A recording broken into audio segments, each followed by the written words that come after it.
Alright. For my prediction, since there's only like 5 people left, we're on the last chapter of episode 2. I think I am on the last chapter because there's only like a few people left. So, yeah. This is the same day as I recorded the previous episode, so there's a reason why I'm still on the character sheet page, because I'm filming this directly after I finished the previous episode, because I just thought, might as well finish this episode today since I'm at the end. So without further ado, let me get my Kyubey and open up my water bottle, a new one that I just brought from downstairs because I'm gonna need it. And here we go. It's time to begin. Time to begin. The final chapter, I think, of this game right now. I think this is the final chapter. I'm not 100% sure, but I think this is the final chapter of episode 2, so here we go. After Genji finished taking his late meal, he went out to do nighttime rounds inside the mansion. He reheated the soup that Goda had started making, and ate some random leftovers from the refrigerator. They were all things Goda had made himself, and were, of course, delicious.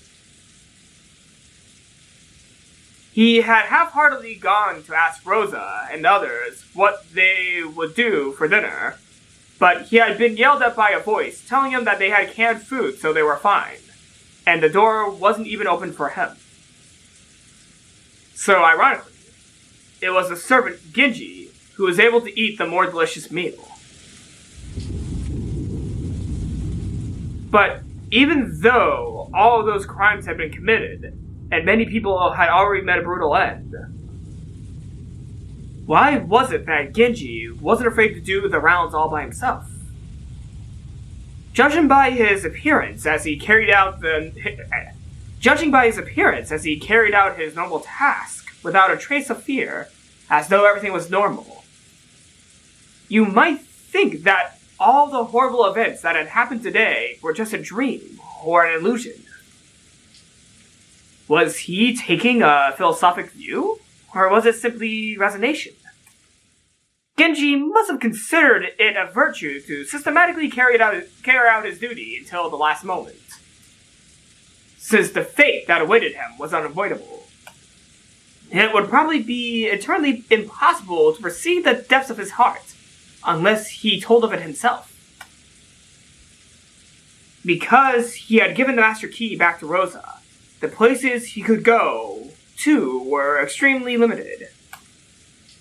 All he could do was walk around the hallways, checking to make sure that the windows were closed. So he was able to go around that route far more quickly than usual.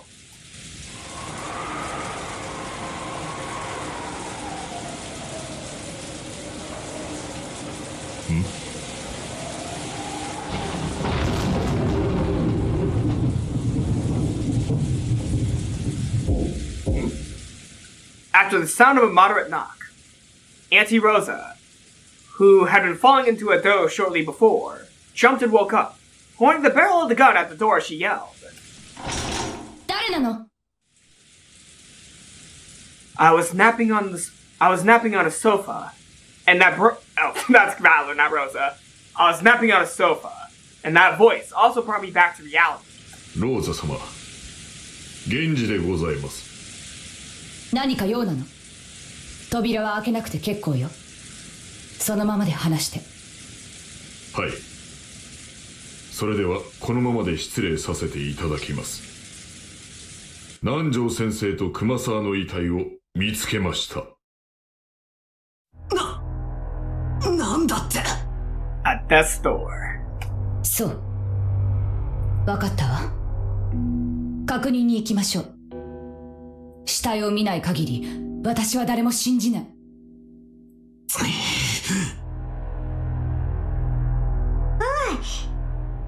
大丈夫だよ、バトラー。マリアといれば絶対に大丈夫。Maybe my face was shadowed with anxiety.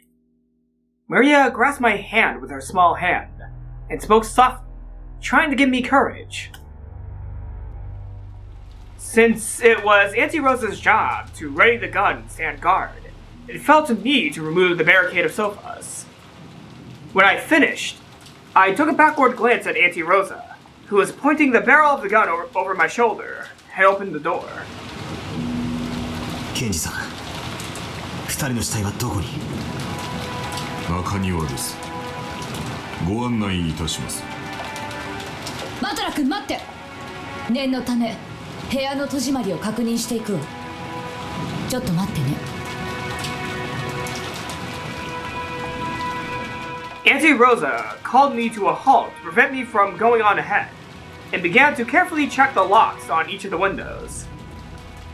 But those locks had already been checked once. It felt kind of unpleasant, as though she suspected that I might have secretly unlocked them when she wasn't looking. No, maybe she was right to be this cautious.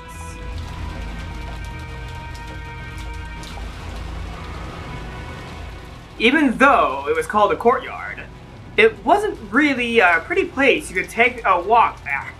Even though it was called a courtyard, it wasn't really a pretty place you could take a walk in like the Rose Garden. On the contrary, since it was surrounded by the mansion on all sides, it made you feel a little discomfort, as though it was telling you that you couldn't escape from the mansion even if you tried to escape to the outside. On the other hand, thanks to that, even though the violet woods could be heard, the wood itself was blocked. Genji-san held out an umbrella, but Auntie Rosa ignored him. She probably wanted to say that the gun took two hands, so taking the umbrella would be dangerous because she wouldn't be able to fire the gun. Even without Genji-san pointing his finger, we could tell immediately. Right in the center of the courtyard, we could see where Dr. Nanjo and Kumasawa-san lay. Auntie Rosa entered the courtyard without even an umbrella. So Genji-san and I also entered the courtyard without opening one. Only Maria had one open like normal.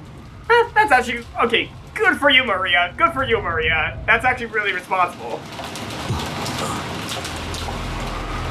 マリア、これはあれだな。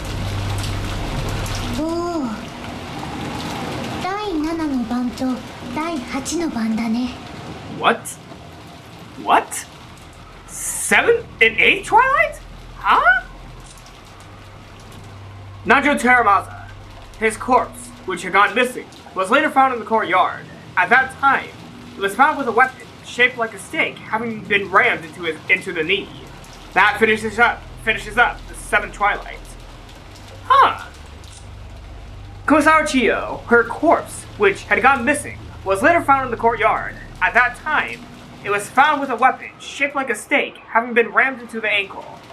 That finishes up the 8 Twilight as well. Huh.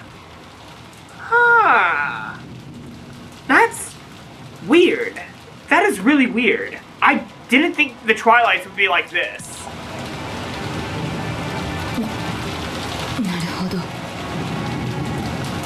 確かに源氏さんたちが言っていたように2人の首にはひどい傷があるわね。すごく鋭利な、まるで日本刀か何かで切ったかのようにすっぱりね。That gaping wound on their necks definitely made me want to avert my eyes.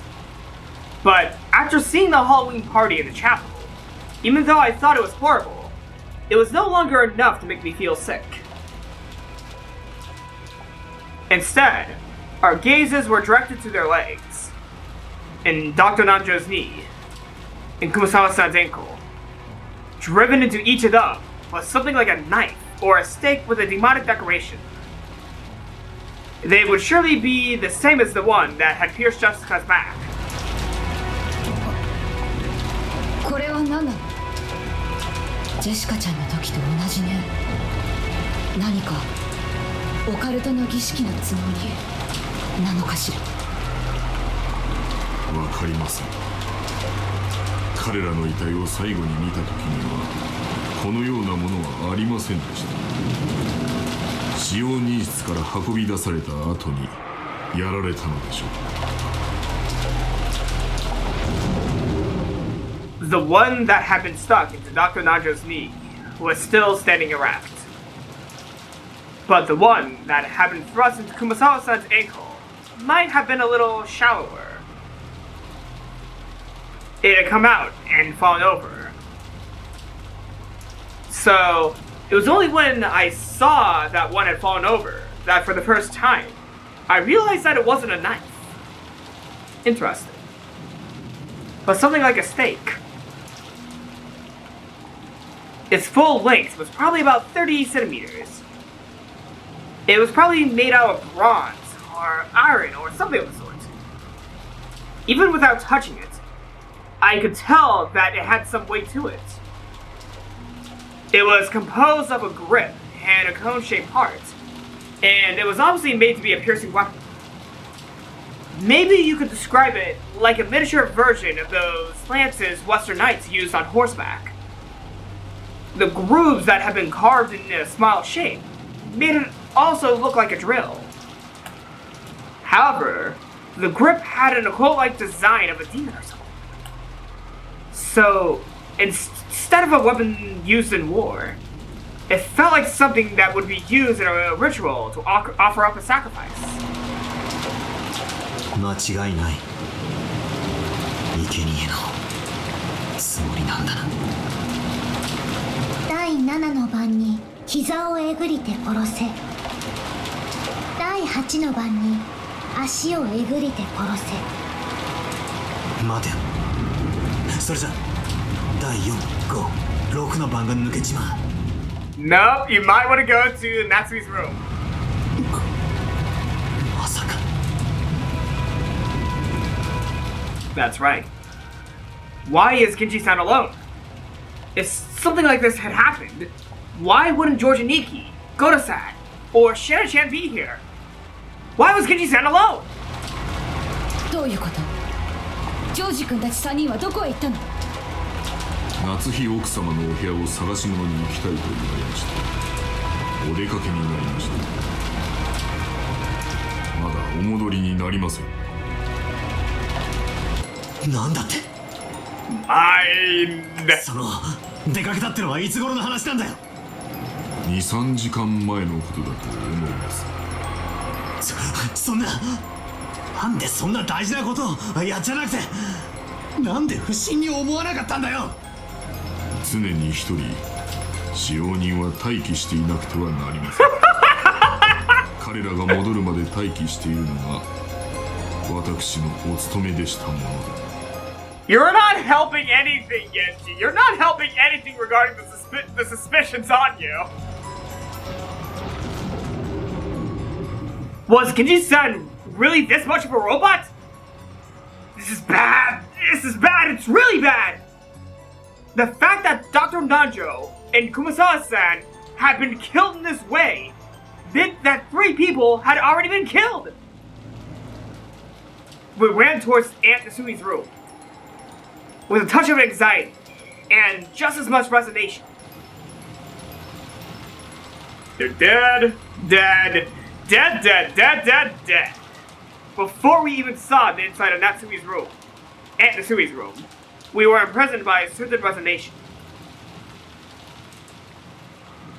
On that door was bizarre graffiti, not filth. That angle. In any case, the door wasn't in a normal state, and we were able to imagine what was inside that room without opening it. On the face of that door, how should I say it? Someone had heavily painted their hands with the same red paint that the magic circles from before had been drawn with, and had banged on the door, scratched it, dirtied it. It was dirty like the aftermath of a kindergartner playing in the mud. I didn't know what it could mean. The bright red paint that had been slapped on was dripping down, and even though no one had said it, it made us think of blood. Genji-san, 開けてください。Auntie Rosa held her gun up high and ordered Genji-san to open it. Genji-san approached the door without being particularly troubled by that stuff on it and turned the knob. But he immediately turned around, shaking his head. It was locked. Right now, there was only one person in this mansion who could lock and unlock doors at will. Auntie Rosa. This time, Genji-san asked Auntie Rosa to unlock the door instead of the other way around. After making a slightly disgruntled face, Auntie Rosa handed me a master key and told me to open the door. バトラ君、これで開けてもらえる？そのくらいのこと、ケンジさんを信用しても。Auntie Rosa glared at me with an intense gaze. Getting into a fight here would only make the environment turn even more sour. Without talking back anymore, I approached that creepy door and tried the knob. It didn't open. It was definitely the resistance of the lock. I stuck the master key into the keyhole. Clunk. A light resistance. While listening to Auntie Rosa as she told me to be cautious, I opened the door without being particularly cautious at all. Here we go. And there was the scene, laid out before us, not betraying our expectations in the slightest.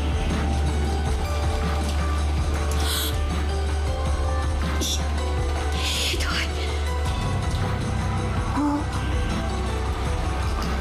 い。やっぱり第4、5、6の番の再現だった。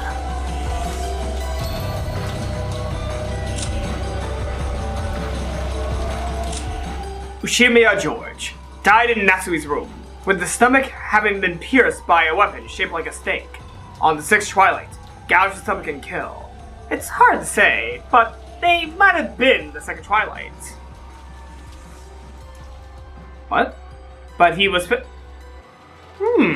interesting. Shannon died in Natsui's room, with her forehead having been pierced by a weapon shaped like a stake. On the 4th Twilight, gouged the head and kill. She got to spend her last moments with the man she loved. Wow. Wait, Beatrice didn't separate their bodies. Huh. Goda Toshiro died in Natsui's room, with his chest having been pierced by a weapon shaped like a stake. On the 5th Twilight, gouged the chest and kill. The chef's the chef's goose was cooked. And so there was 6, or maybe 5. And I'm should I include Beatrice? She is on the character sheet, so there's either 6 or 5 that remain. Should I include Beatrice? If I don't include Beatrice, there's only 4 that remain. But you know what? Fuck it. I'm counting Beatrice, so there's either 5 or 6 remain. That just depends on whether or not you're dead or not. Are you dead, or are you not dead? Tell me! I should clarify real quick. When I yell tell me, that doesn't mean legitimately you tell me. I was just saying it rhetorically to, Kinzo. Don't put anything in the comments down below in regards to me screaming tell me. Do not actually tell me. Maybe I should just clarify just in case. I know how excited people can get with spoilers. I don't blame you, but please try to, resist the urges. Resist your humanly urges. I hate that I said that. I hate that I said that.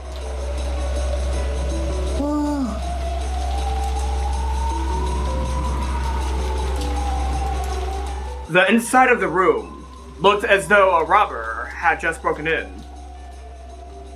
Drawers were flung open, pulled out, with their contents thrown all over the floor. The room devastated so that it looked nothing like the room of the methodical Natsui. But the thing that caught the eye before that was Goda-san's body, lying face down, right in front of the door. One of those demon stakes had been rammed right into the center of his chest, almost as though it had been stuck there to finish off a vampire. Exactly how far would it have reached after being stuck that deeply into his chest? My own chest hurt just imagining it.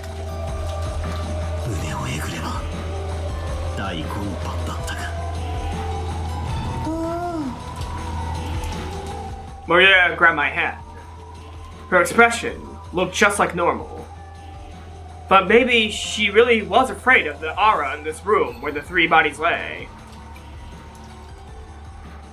And, along the wall farthest into the room, George Nikki was dead. This time, one of those stakes had been rammed right in the center of his stomach. Gouging the stomach was the sixth Twilight, I think. Did you have to... Why do they always do CGs of Shannon's dead body? Why do they keep on showing CGs of Shannon's dead body? Shan-chan's body was face down over the front of the dresser, lying in a sea of blood. In its horribly broken mirror, sprayed with blood, had she seen her final worldly expression? Because she was face down, I couldn't see her face, but I could imagine even without seeing it. Nearby, in the sea of blood she lay, a demon stake had fallen. Only the fourth Twilight was left. Gouged the head and kill. Maybe my heart was completely tired out and dead. Even though I knew what I was doing was wrong, I lifted her head and checked. And confirmed that my guess was right on the mark.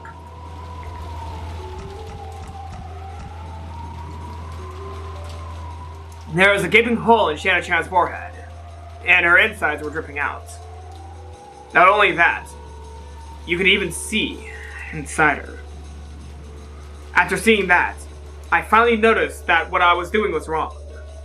I immediately averted my eyes, but by now, it was probably pointless. こらバトラ君、警察が来るまでそっとしておかないとダメよ。勝手に触ってどういうつもり？せっかくの現場証拠がおかしくなっちゃったらどうするのよ。 Auntie Rosa yelled fiercely at me, and even yanked the back of my collar.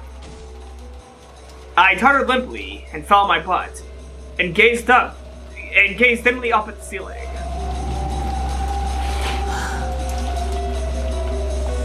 マリア、これで第8の番まで終わっちまったな。第9の番ってだ。Oops. Oh!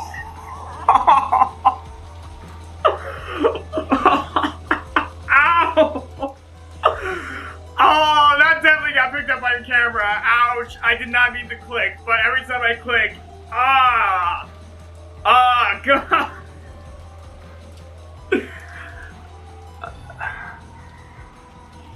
Now, even the 8th Twilight is over.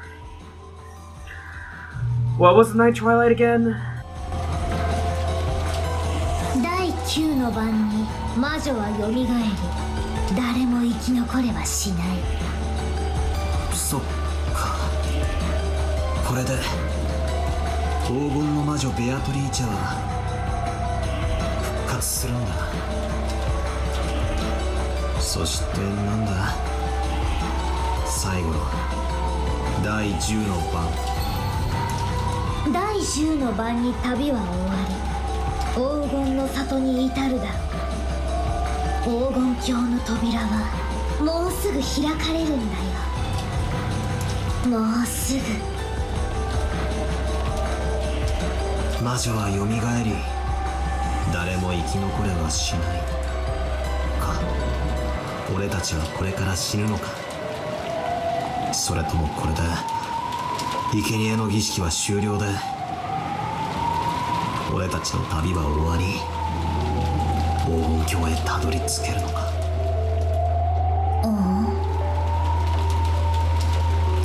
何が俺たちの旅だ。俺たちは今日一日犯人を見つけよう、事態を打開しようと散々頭をひねって何も至れなかった。バカの考え休むに似たりってやつだ。そうさ、俺たちは今日一日ずっと憎悪と疑心暗鬼で自分を焼き焦がした。死んだ人間しか信用できないって言ってわざわざ3人の死に顔をここまで確認に来たんだぜ。こんな俺たちがどうして黄金鏡とやらにたどり着けるっていうんだよ。 That's right.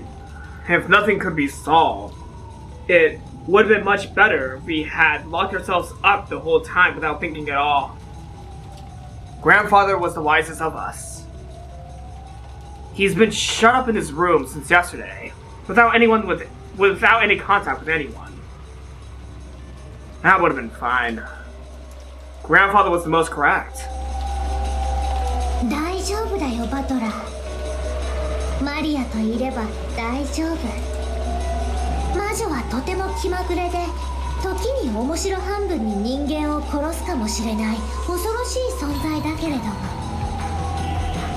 でもマリアと一緒にいれば絶対に大丈夫だから、怯えないで。ありがとな。気休めでも嬉しいぜ。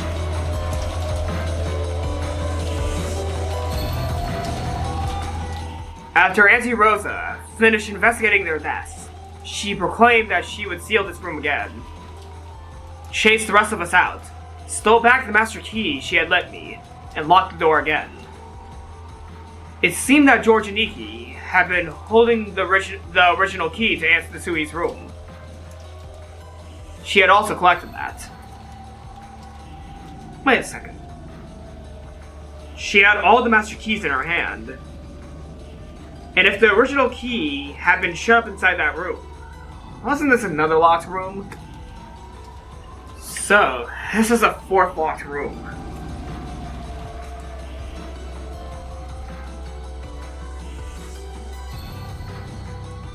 Now that we had been released from our suspicion of those three, we once again returned to the parlor. I don't have a clue what's going on anymore. If only the dead are safe, and everyone alive is a wolf. Then all that's left is me, Auntie Rosa, Maria, and Genji-san. Only those, Grandfather, and that 19th person, the guest who I hadn't even sensed, they had Trichi. 13 people had died, and 6 were left. With only 6 people, how would the Wolves and Sheets puzzle end? Even though the puzzle, which had 19 people in it, had been reduced to a mere 6, I couldn't find any answer.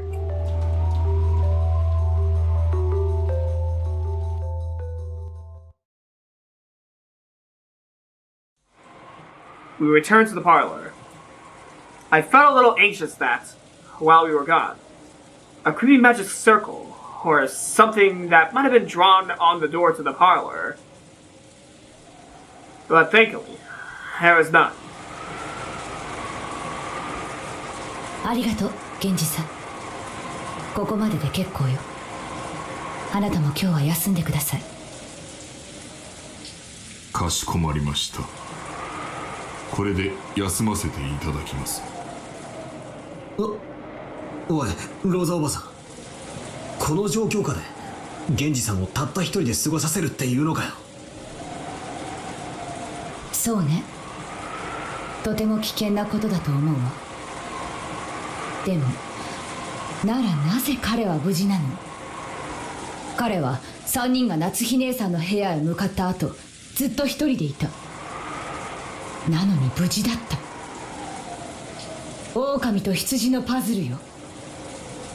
最も弱い立場となる孤立した羊が無事な理由は何？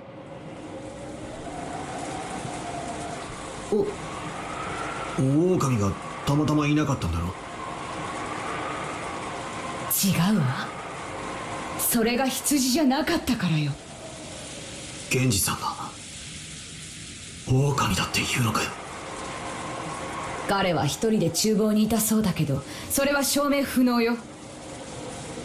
南條先生たちの死体を運んだり、ジョージ君たちを殺したりできたのは彼かベアトリーチェだけなのよ。待てよ、その論法じゃ誰だって。バトラ様、お気遣いをありがとうございます。私は信頼を勝ち得るのは常に100の言い訳ではなく一つの誠実であると信じています。たとえ信頼をいただけなくても私は最後まで誠実でありたいと思います。源氏さん、 You know, I actually honestly thought he was gonna get killed last chapter, but he's still alive. I'm impressed. He made it to the end. なら決まりね。あなたが本当に無実なら、それは明日やってくる警察が証明してくれるわ。だからそれまでの間、あなたを疑いから外すわけにはいかない。長年後宮家に仕えてくれたあなたにこんな仕打ちをするのは本当に心苦しいんだけれど、今夜は分かってください。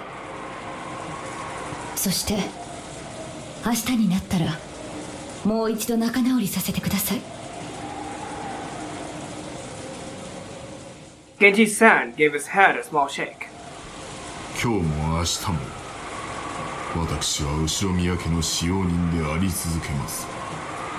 ご用がありましたらいつでもお申し付けください。それでは失礼させていただきます。 After hearing all that, there was nothing left to say. Genji-san bowed deep and left down the hall.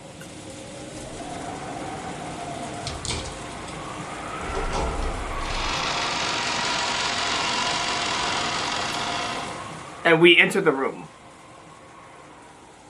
Even though Auntie Rosa still held all the master keys herself, she began another thorough check of the inside of the parlor.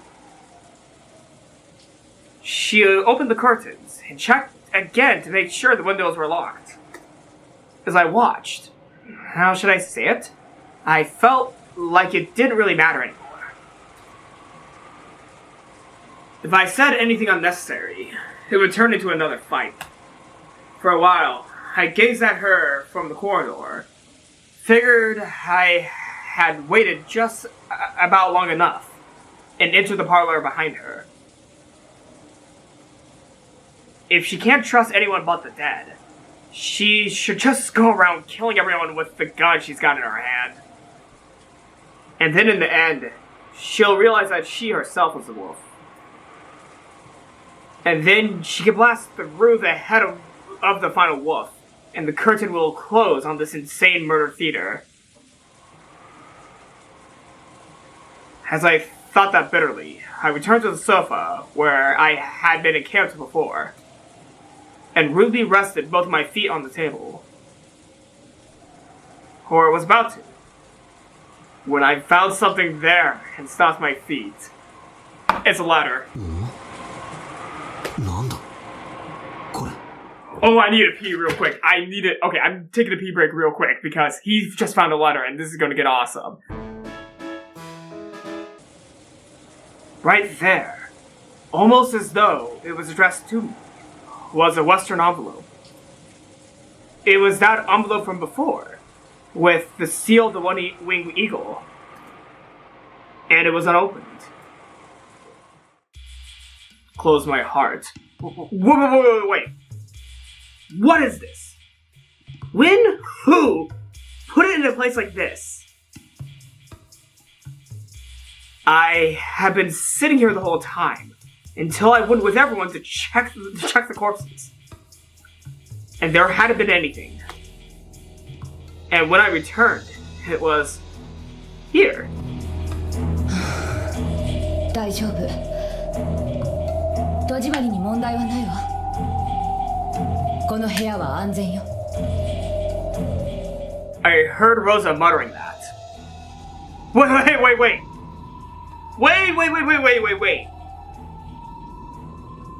We had made sure this room was safe when we exited. We had checked that the windows were all perfectly locked. And we had locked it. Come back. And the windows were still locked. Then, wait. Who had put this letter here and how? I opened the letter. 2 pieces of stationery came out. The first page had a magic circle drawn on it. It's something like blood. If I asked Maria, she would probably know what it meant. And there was writing on the other page. 気分の謎解きは進んでおりますか？もうじきあっさり時間切れ。第9の番はもうじき始まります。There was no mistake. It was a letter from Beatrice. バトラー、それは？ああ、今ここに来たら、置いてあった。どうしたのマリア？バトラ君、その手紙は？いや、ここに置いてあったんだ。どうしてだよ。この部屋はちゃんと戸締まりをしていたのに。どうしてだよ。どうして。Balor, you definitely look as suspicious as fuck right now to Rosa, I bet. マリア、いらっしゃい。Auntie Rosa closed her eyes just a little, and after silently thinking something, told Maria to come. Maria obeyed her mother's words. As she did, something unbelievable happened. Auntie Rosa pointed the barrel of that gun at me. Here we go. バトラ君、あなたを狼だと断定するわ。Night Eyes! どうして？私はこの部屋にたった今帰ってきて、そのテーブルの上に何もないことを見ているわ。そしてマリアがそのテーブルに近づいていないことも知っている。わずかな時間よ。でもこのテーブルに近づき、そして手紙を見つけたと主張するのはあなただけなのよ。そんなのって、いや、めちゃくちゃだ。なんで俺がこんなものを置くんだよ。おいおい、俺は不審なものを見つけて報告しただけだぜ。なんで俺が疑われるんだよ。あなたにしかその手紙をそこへ置けないからよ。そう、これは自作自演。あなたが懐から封筒を取り出し、たった今見つけたかのように振る舞った。密室の中に魔女が入って手紙を置いていった幻想を作り出すためにね。バカ野郎。またそういう考えなのかよ。そんなことで俺まで疑うのかよ。いい加減にしろ。俺は親父たちを殺されてるんだぞ。そんな俺がどうして犯人の片棒を担がなければならないんだよ。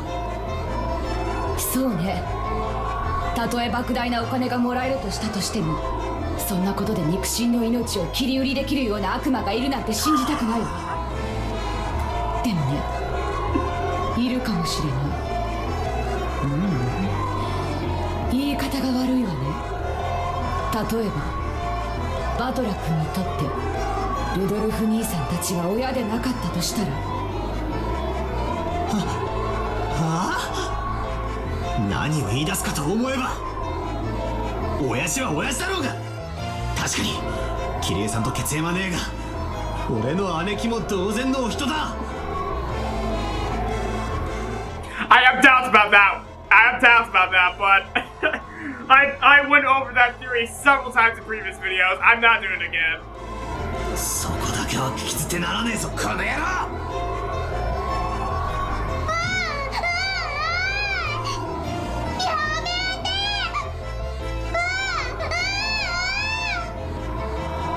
言うのをやめなさい。ごめんなさい。言い方が悪かったわね。確かに後宮バトラ君のルドルフ兄さんの子供かもしれない。でもあなた本当にルドルフ兄さんの息子のバトラ君なの？ Oh shit. 何のわけのわかんねえこと。俺がバトラじゃねえんなら誰に見えるってんだよ。ルドルフ兄さんも含めて私たちは6年ぶりにあなたに再会しているわ。あなたが本当に後宮バトラかなんて誰も証明できないのよ。あなたは本当は後宮バトラじゃなくて後宮家の財産をうまく騙し取ろうと紛れ込んだ何者かかもしれない。 That is actually a really good idea. That's actually a really cool thought, Rosa. I don't think that's what's going on, but that is actually a cool thought you're having right now. あなた自分が後宮バトラだとはっきり証明できる。今この場で。いい加減にしやがれ。俺は俺だ。後宮バトラだ。そこまで疑い出したらあんただって本当に後宮ローザなのかよ。自分は自分だ。他の誰でもね。ああそうだな。あんたの言う通りだぜ。死体以外で信用できるのは自分だけってわけだ。そこまで言うなら反論させてもらうぜ。ジョージの兄貴たちが死んでいた夏日おばさんの部屋には鍵がかかってた。部屋の鍵はジョージの兄貴が持っていたんだろう。そしてマスターキーを持ってるのは今やローザおばさんだけだぜ。あの部屋に施錠できたのはあんただけじゃねえかよ。俺の推理じゃこうだ。あんたは真犯人と通じ合っていて俺たちの目を盗み5つのマスターキーのうちの1つをこっそり貸し出したんだ。そんなことしないわよ。ほらここに5つあるわよ。そんなのは当てになるもんか。あらかじめ取り決めた場所に置かせて回収したかもしれねえじゃねえかよ。それにマスターキーが5個かどうかは疑わしいと言ってたのはあんただぜ。じゃああなたはその封筒をあなた以外の誰がどうやってそこに置いたというのよ。それが証明できない限りあなたが狼なのよ。うるせえ。ならあんたこそ証明しろよ。犯人はどうやってジョージの兄貴たちをあの密室で殺したと言うんだよ。どうやって施錠したと言うんだよ。まったくにもってその通り。夏日の部屋も全く同じだといつもの通り。扉も窓も内側から施錠されていた。いかなるイカ様も細工もなく、そして隠された通行手段もなければ隠れる場所もない。夏日自身の鍵はジョージのポケットに入って室内に閉じ込められていた。あとは5本のマスターキーしかないが、それは全てローザが持っている。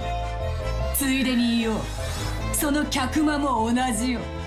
本来の客間の鍵は使用人室に封印されている。だからマスターキー以外では解錠不能。部屋の密室定義もいつもに同じよ。おいおい、容疑者はもう1人しかいねえぜ。それでもまだかまととぶんのかよ、後宮バトラー。うるせえ。てめえも黙ってろ。黙るのはあなたの方でしょう。あなた以外にどうやってその手紙を置けたというの。それが証明できない限りあなたは狼なのよ。俺が疑えるってんならあんただって疑えるぜ。あんたこそ証明してみろ。最初に部屋に入って戸締まりの確認だのを始めたのはローザおばさんじゃねえかよ。そして俺の座っていた場所に再び俺が戻るだろうことを見越し手紙をそっと置いたんだ。これはあんたの罠だって疑うこともできるんだぜ。どうして私がそんな罠を。私が狼ならこの銃で問答無用で撃ってるわよ。 But Maria's in the room. そんなのじゃ理由にならねえな。マリアの目の前で殺人ができねえからうまく罠にかけようって回りくどいことしてるかもしれねえじゃねえか。マスターキーは全てあんたの手にある。ならここもさっきも全部あんたの仕業じゃねえかよ。言い逃れできるってんなら言い訳を聞かせてみろよ。そうさ、ローザおばさんは最初から怪しいんだよ。なんで親族会議の大人たちが6人殺されたのにローザおばさんだけが例外なんだ。 That is a good question. She was in the chapel. No, I don't think Rosa did it. Yeah, I don't think she did it. なんでローザおばさんだけがあの礼拝堂にいなかったんだ。一つしか理由がねえよ。ローザおばさんが親父たちをあそこに招いて殺したんだ。くそくそ、それで全部説明がつくじゃねえかよ。ふざけんじゃねえ、ふざけんじゃねえ。わけのわかんねえことを言うんじゃねえ。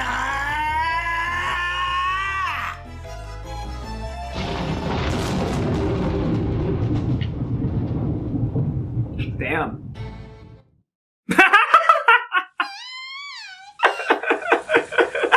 I love how the music tried playing one more loop, but then it just got cut off.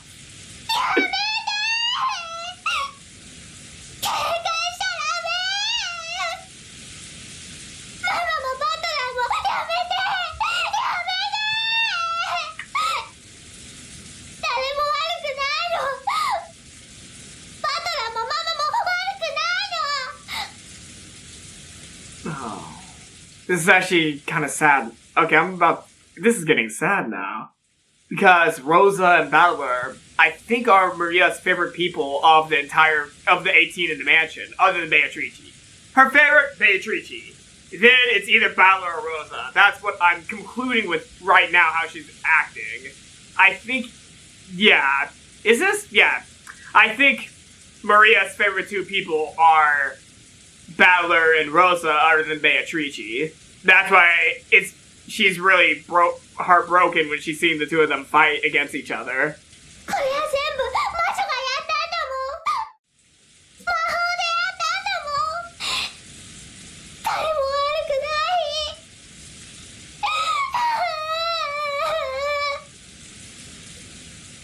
Maria thrust herself in between me and Nancy Rosa, both of us incensed. I was taken aback by Maria's crying voice and returned to my senses. At that instant, I became filled with shame. Tears flowed from my eyes. 42. そうなんだよ。全部魔女のせいだったんじゃないかよ。Conceding to the witch. 鍵がどうこうとかトリックだのアリバイだの全部バカらしかったんだ。魔女の仕業なのに俺たちは同じ人間同士を信じ合うこともできなくて。ああ、ローザおばさん、人間の犯人なんて最初からいなかったんだ。全部魔女の仕業だったんだ。だからローザおばさんが犯人のわけがないし、俺やマリアだって、そしてゲンジさんだって他のみんなだって犯人のわけがないんだ。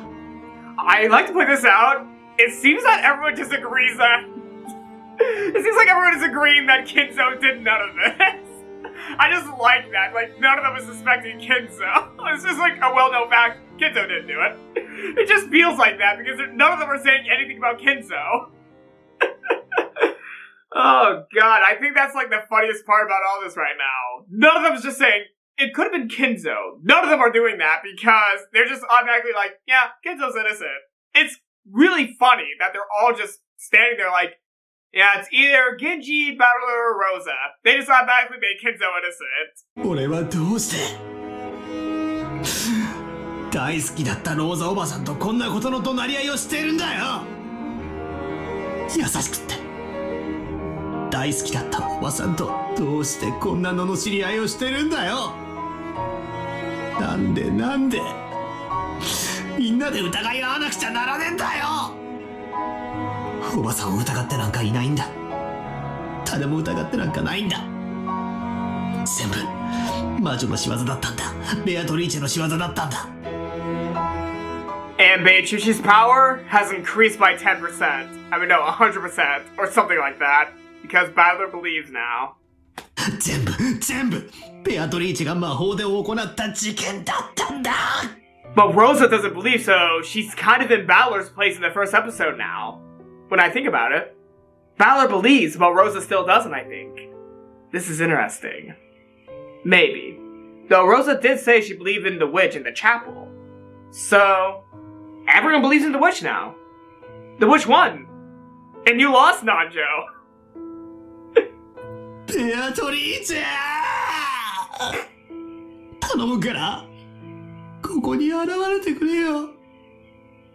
そして自分が全てやったと俺たちに告白してくれよ。もうごめんだ。こんな疑り合いはごめんなんだ。だから俺たちを許してくれ。解放してくれ。互いの死を見届け合うまで疑り合わなきゃならない地獄から解放してくれ。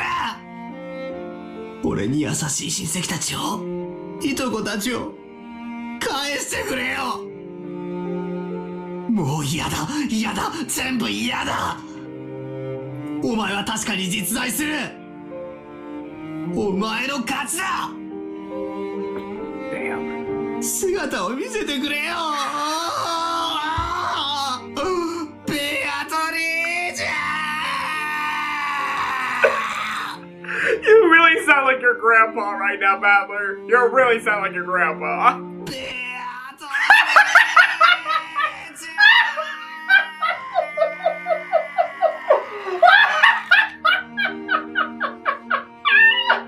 Oh my god, he fucking sounds like Kinzo! Oh my god, he sounded exactly like Kinzo in that scene. Oh my god!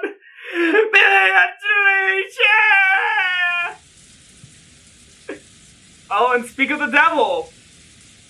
Speak of the devil. 私はまだ生きているのか? No. Kinzo seemed to have fallen into a doze at some point. He searched for his spectacles and looked at the clock. It was 10 p.m. あやつの儀式はあってどこまで進んだのか。時間的にはもうだいぶ進んでいなくてはならぬ頃だ。Kinzo lifted his heavy body from the chair and approached the portrait of the witch that he had gazed at every day.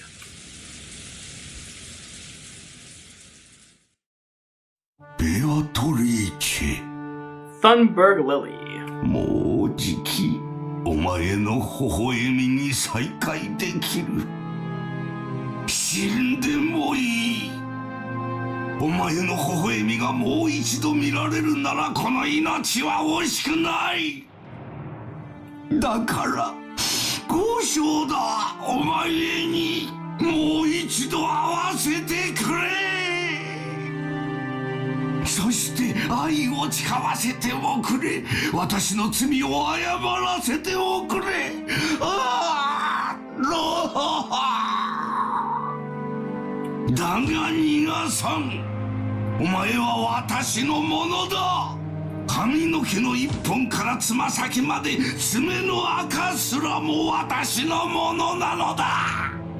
What? お前の肉一片までも全て私のもので、その亡骸の煮汁まで私のものなのだ。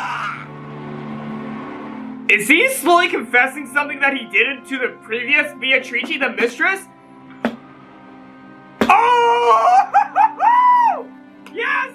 Oh my god! Wait, let's see the rest of his lines. 逃がさん。今度こそこの手からこぼさん。お前を永遠に私のものにしてやるぞ。二度と逃がすものか。二度と逃がすものか。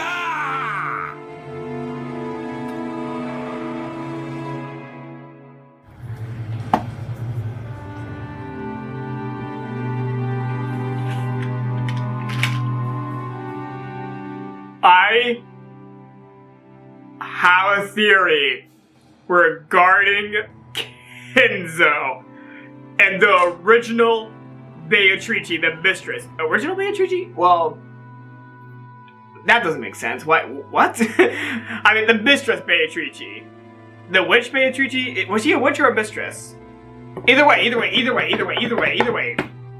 The mistress Beatrice. I don't know if they're the same being as the witch Beatrice, but the mistress, who is Beatrice, Kinzo killed her. Kinzo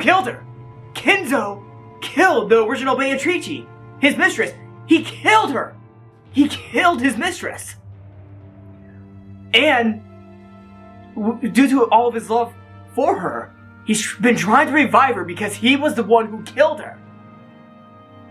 Through his dialogue, he just said right here, that could have been the confession of he had killed the woman he loved.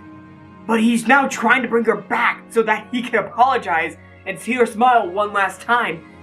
All because of his regret of killing her. Kinzo killed Beatrice. And that's how the legend of the witch started.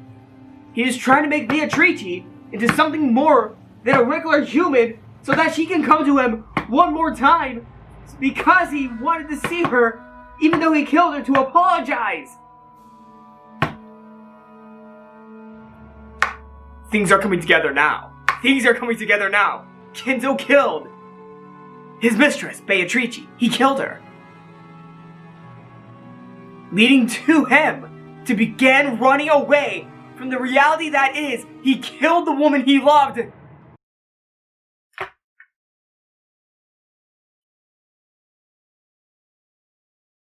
And, slowly but surely, the augmentation of him trying to run away had leaked within the rest of his family members due to the legend he created, thus giving birth to the Golden Witch, Beatrice.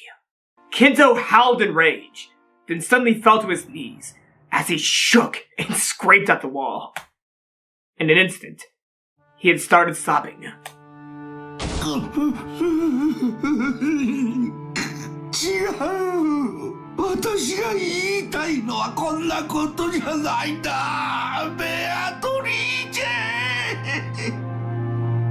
頼む。もう一度会わせてくれ。謝らせてくれるだけでいい。ベアトリーチェ。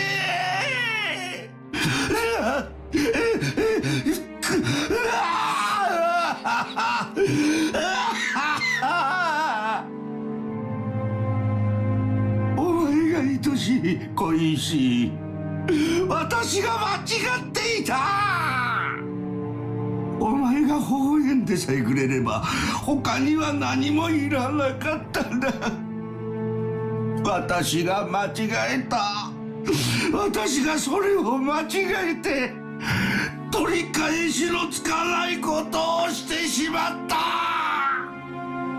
その償いに残りの全ての人生を捧げたお前に詫びるために私の罪を償うために全て捧げたんだ頼む私の死の際でもいいせめてお前に一言謝らせてベアトリーチェ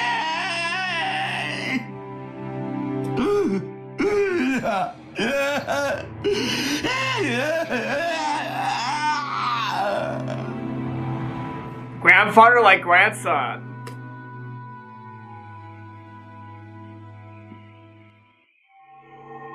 Oh shit. As Kinzo shook and cried, behind his small back, a butterfly appeared out of nowhere, like a flake of gold leaf, and softly fell down. Steady pace. You fool, Kinzo. Do you think a woman exists who would fall for a man's tears?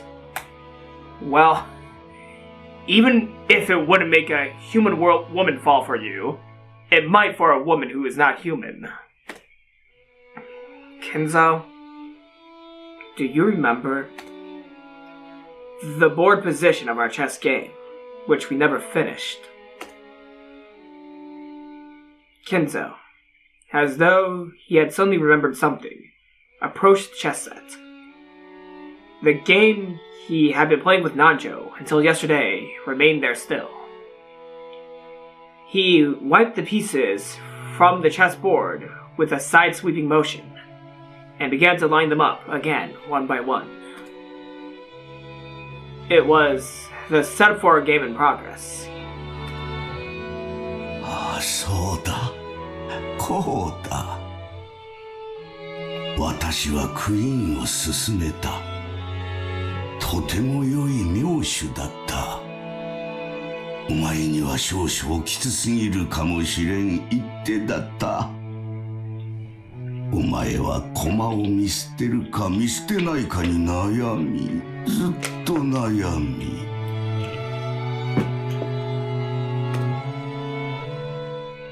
Kinzo waited, with the opposite seat empty. Surely, very soon, his opponent would appear there, and he would be able to restart this game again. You fool, Kinzo. You want to apologize? You want to see my face again? You want to make my smile an eternal thing? Why can't you say a much simpler word? Even though that is the single element of the world. At that time, Kinzo muttered, "A prayer? Entreaty?" It was probably best to call it muttering. He's gonna say it! He's gonna say it! He said it! 愛しているベアトリーチェ They were pure words, like something an innocent child would say, without any evil intent. You really are a fool, Kinzo. If you ever have the chance to do your life over again, know that those words could never cause a woman to fall for you. Yes, not without a miracle. So this. Just then, Kinzo definitely heard a small knock, with a different tempo than those of the servants. 誰だ The one beyond the door didn't answer. 誰かと聞いておる返事をせるか The one beyond the door didn't answer. まさかおおまさかベアトリーチェなのかベアトリーチェベアトリーチェ Just open the door, dude! The one beyond the door answered. On the night twilight, the witch revives, and none shall be left alive.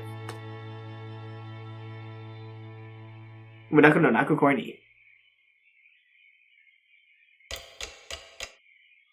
Ooh, it's getting close to midnight. Witch in gold, Symbolo, resurrection. Ha ha ha ha. Why did I laugh like that? Parlor could be found in the dining hall. Unable to summon the will to return to the guest house in the middle of this rain. He had wandered half-heartedly around the mansion in search of a random place to sit, and had stationed himself in the dining hall. He hadn't bothered to lock it. He did think that maybe the shapeless murderer, or the golden witch, might come to kill him now that he was isolated. Oh, oops. but he no longer thought about resisting that. On the contrary, he had no intention of blocking the culprit with a lock. He wanted that person to come at him openly from the front. If it was a murderer, he thought he'd ask them to tell about some of those wonderful locked room tricks as a parting souvenir. And if it was a witch, he thought he'd ask her to at least take his life with some wonderful magic. However, ironically, neither of these two came to meet Battler. Battler opened the liquor cabinet on his own and enjoyed the liquor to his heart's content. No longer was there anybody anywhere who would have a problem with him drinking alcohol. He boldly set both of his legs on the extravagant tablecloth and savored the high-quality liquor, which probably had a mind-boggling price, straight from the neck of the bottle. At that time, someone knocked. Battler realized that he was about to meet his maker. ああ、鍵なんかかかってねえぜ。誰でも入ってきてくれ。そして自己紹介を頼むぜ。人間なら名前を名乗ってくれ。ベアトリーチェだってんなら3サイズを教えてくれ。そりゃこう見えてもちょいと知られたおっぱいソムリエなんだぜ。源氏でございます、バトラ様。Well, give me your sizes right now, bitch! 源氏さんか。悪いがあんたのバストのサイズに興味はねえな。Well, I am. 入ってくれよ。空いてるぜ。失礼いたします。Genji-san opened the door and bowed. So, Genji-san was the culprit after all. Or maybe an accomplice. That theory would probably explain most of the tricks. あんたが俺に引導を渡しに来たのかい？そのようなことはございません。お邪魔なようでしたら失礼いたします。おいおい、要件も伝えず失礼しますじゃかえって気持ち悪いぜ。何の用だよ。最後くらい好きにさせてくれ。バトラス様は死せる最後のわずかな時間をそのように平らに過ごされることをお望みですか？ Those words stung. Of course it wasn't. 今さら何ができるってんだ。俺はいつだって死ぬ準備はできてるぜ。親方様と同じですな。本当にあなたは親方様の血を色濃く受け継がれている。Wait, why am I checking my phone? あの豪傑なじい様が実はいつ死んでもいいと思ってたってのか？それは初耳だぜ。親方様の人生はいくつかの悲しい出来事の末、すべて贖罪のためのものとなり果てたのです。あんたは何を知っているんだ？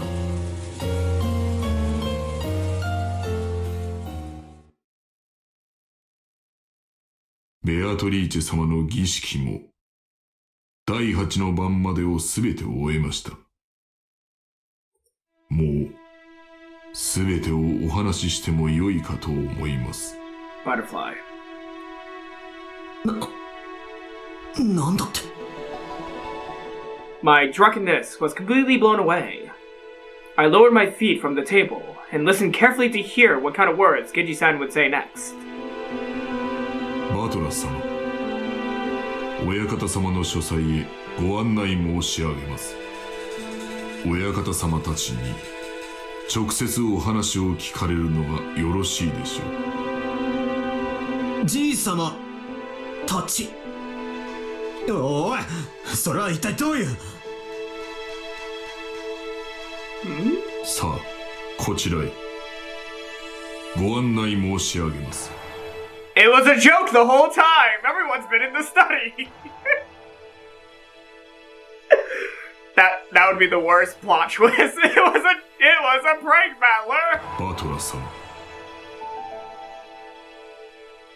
After Genji-san told me to follow him, he started to walk down the corridor. I sobered up completely and went after him. To the study we go. We climbed the big staircase, towards the 3rd floor.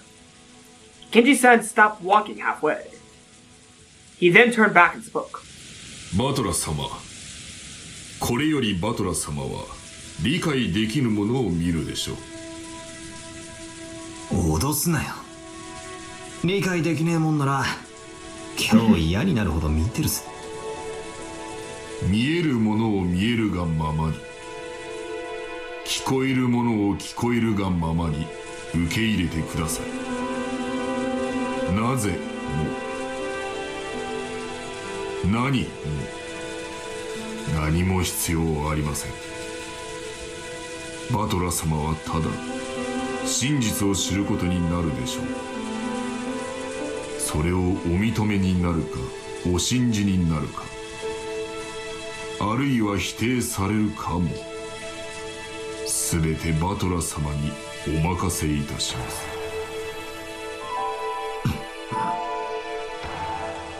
Is everything going to be in red? Genji-san checked one last time to see whether I was prepared to learn the truth. The 8th Twilight had already ended. On the 9th Twilight, the witch revives. None shall be left alive. It meant that Beatrice had already revived. And probably, none of us would be allowed to return alive. If I was going to lose my life anyway, I wanted to know the truth in the end. It didn't matter how hard it might be to accept. ああ、鬼が出ようと魔女が出ようと覚悟はできてるぜ。本当にあなたは親方様の若き頃にそっくりだ。バトラ様、どうかご勉学にお励みを。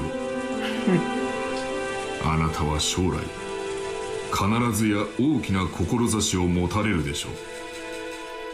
そしてその時、足りぬ学力に一生後悔されることがありませんよ。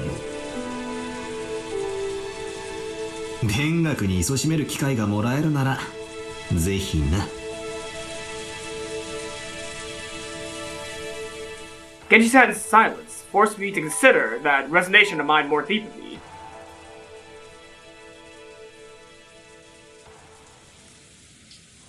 Here we go! Here we go! And we could see the door of Grandfather's study, impregnated with a sweet smell. From his pocket, Genji-san withdrew a gold key with an elegant design. The master keys had been confiscated by Auntie Rosa, but the key to this study alone he had kept with him. He put it in the keyhole, and it made a heavy clunking sound. 親方様、源氏です。バトラ様をお連れいたしました。There was no reply, but it seemed that permission to go in had been given. さあ、バトラ様、どうぞお入りください。ああ、入るぜ。Here we go! I readied myself, and threw the door open.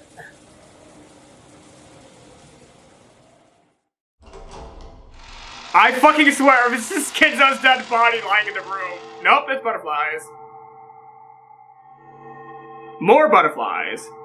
At that moment, I got slightly disoriented by the dazzling golden glow. It was, somehow, a swarm of butterflies, shining gold. The golden butterflies that were completely filling the inside of the study poured out all at once. なんだこりゃ。 Back Liliana, It was almost like golden leaf confetti. The interior of Grandfather's study was filled with a golden glow. I'm liking this song. And there were receptions, and there were reception sofas and a table for guests placed in front of the study desk. And I could see Grandfather's back. There was someone on the side opposite from Grandfather. It was in shadow, so I couldn't see it well.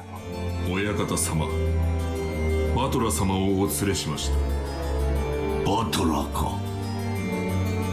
今思考が忙しい。しばし沈黙せよ。Kinzo declared that in displeasure, his back still turned. It seemed that he was enjoying playing chess with the visitor. Apparently, the opponent had counterattacked with a superb move. Kinzo seemed to be enjoying himself as he thought deeply, while occasionally laughing and groaning. 30年考えた。この一手をどう切り返すか。30年考えたぞ。楽しめ。30年を寝かせた我が一手を楽しめ。Oh shit!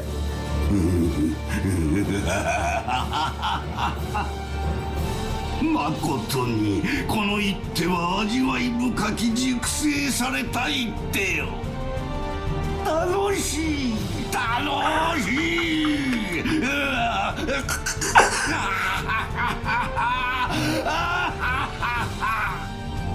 かなわぬかなわぬ。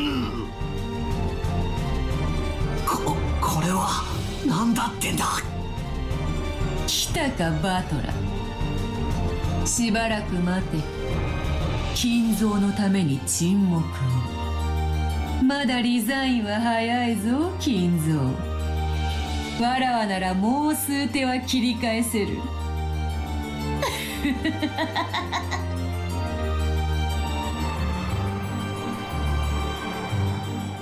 It should have been my first meeting with that witch.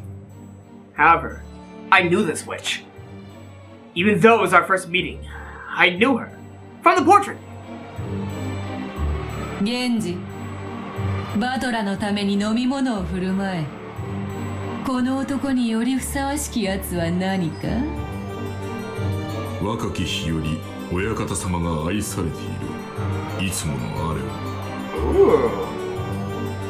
を。それが良いぞ。振る舞ってやれ。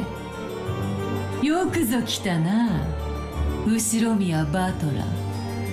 まずは座れ。そなたはわらわの名を何度も呼んだな。それに免じ、わらわとの面会を許した。そしてお前はわらわに何を聞く？何を尋ねるのか？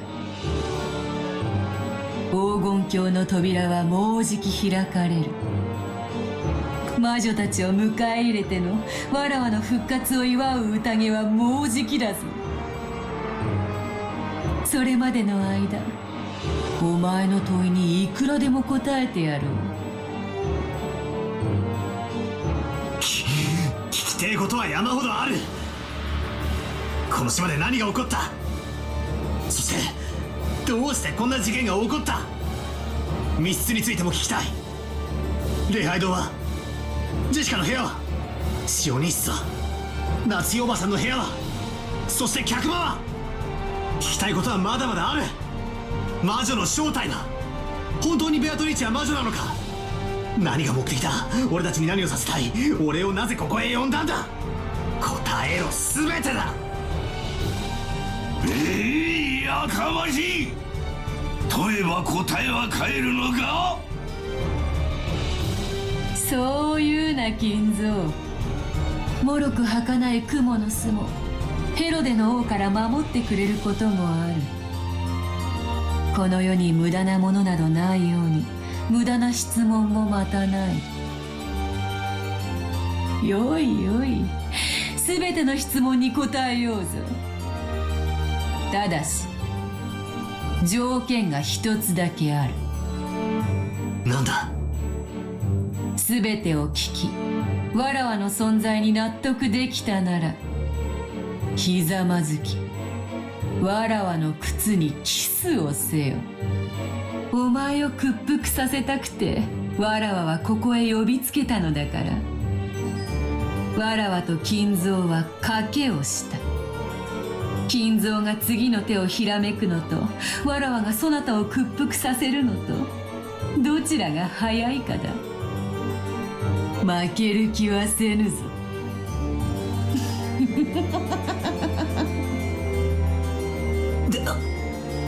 でけえ口を叩きやがって。ああ、いいぜ。俺を納得させてみろよ。お前が間違いなく魔女様で、不思議で素敵な大魔法を使えるってことを納得させてみろよ。屈服したならキスでも何でもくれてやれ。 The witch cackled gloatingly. Then she glared at him unpleasantly with eyes that said a man can't go back on his word. よくぞ言った。さて、どの問いから答えようか。すべて答えるぞ。Ame, Beatrice. さあ、まずは何からだ。Oh no, they're not gonna tell us. No! No! No, I wanna know how she did too! I'm liking the song though. Oh my god. And the witch began to tell him everything. Alright. She started providing answers to all of Battler's questions. Everyone made logical sense. Everyone satisfied him. And Battler was forced to admit, witches truly did exist. The rest is the story that need not be told. After toppling the king and resigning, all that remains is to reflect upon one's moves and set the pieces up once more. Oh shit. So Battler resigned. Battler resigned. Second game.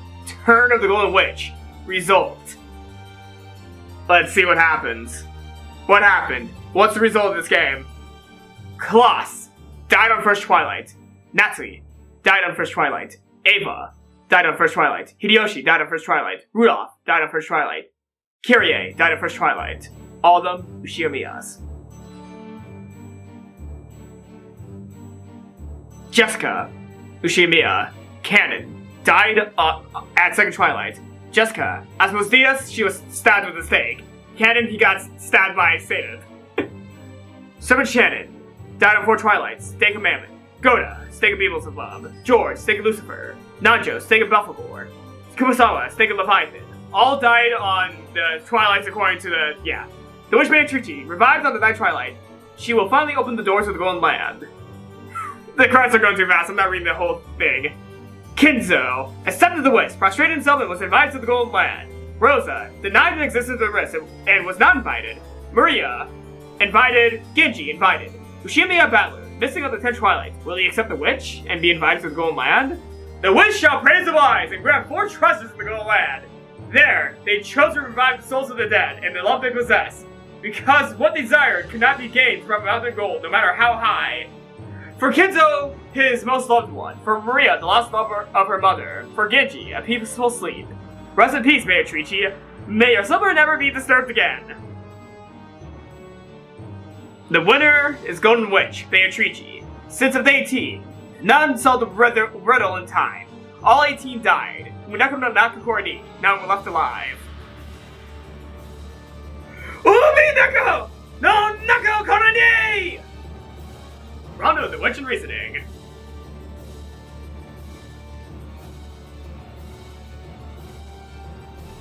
Damn. Okay, it's time for the epilogues. There's gonna be epilogues, right? Tea parties? There's gonna be tea parties, right? Aw, man. This is awesome. Fuck yeah. Holy shit. Woo! Whoa! Oh, god damn it. That scared me. Umineko no Nakakura ni. Oh. どこなの？ベアトリーチェ。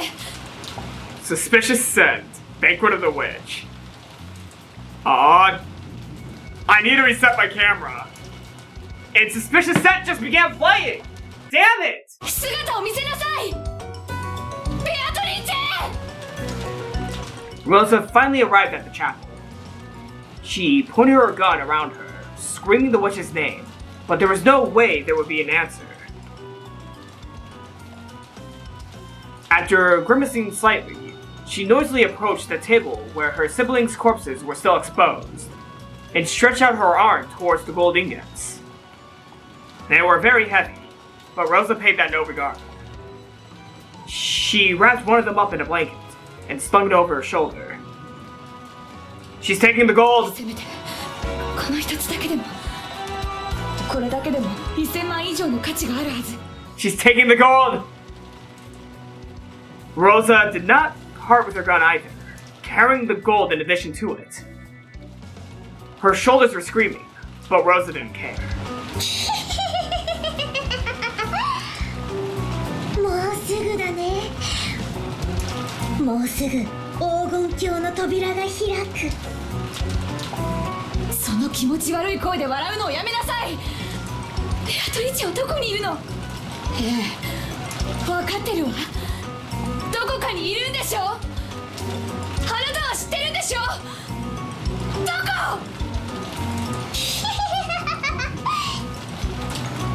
知らない。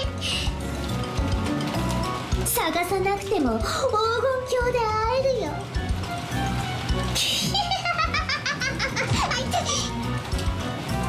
その笑いをやめなさい。私が笑いたいくらいよ。Then join her. そうね。あれは間違いなく魔女だったわ。間違いなく魔女だった。私は分かってなかった。魔女を名乗る人間だと信じてた。違う。 Everyone believes in the witch now.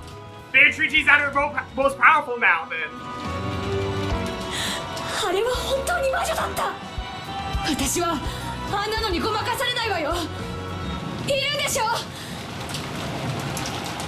出てきなさい。姿を現しなさい。 Or she's not believing her still. ベアトリーチ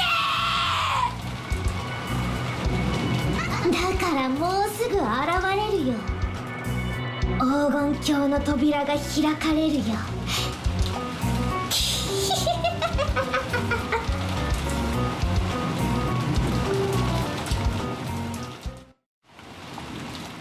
And back to Kinzo.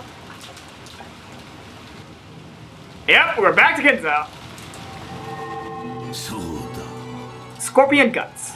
それでよかったのだ。構わぬ。ルークを捨てるぞ。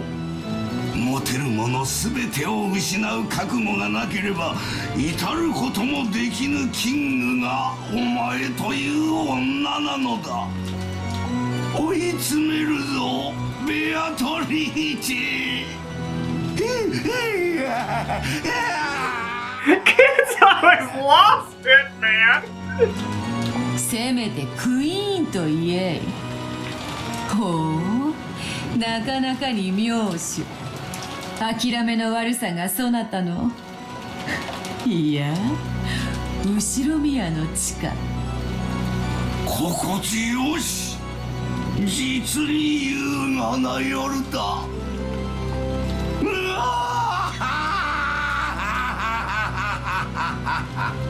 It's getting kind of cold in here.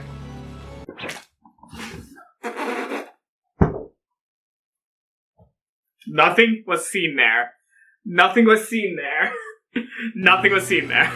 I kind of forgot that was there. 親方様、ベアトリーチェ様、そろそろ宴の時間でございます。もうか。早い。お前と過ごす夜はいつも早く。月がリンゴのように落ち、川面より跳ねる小魚のように日が昇るのだ。行こうではないか。時間だ。立て、バトラー。Oh. わらわの復活を祝う宴の始まりだ。わらわの新しい家具。いや、玩具として紹介しようぞ。お歴々の魔女たち。The witch was relaxing elegantly, her feet thrown out from the sofa and sitting on top of a footrest. However, the footrest wasn't part of the sofa, it was a human, which was down on all fours. Don't show us, Gigi. Actually, no, do show us, Gigi. I didn't mean to say... Sorry. Sorry, Genji. I didn't mean to say don't show one. Do show one. I want to see it.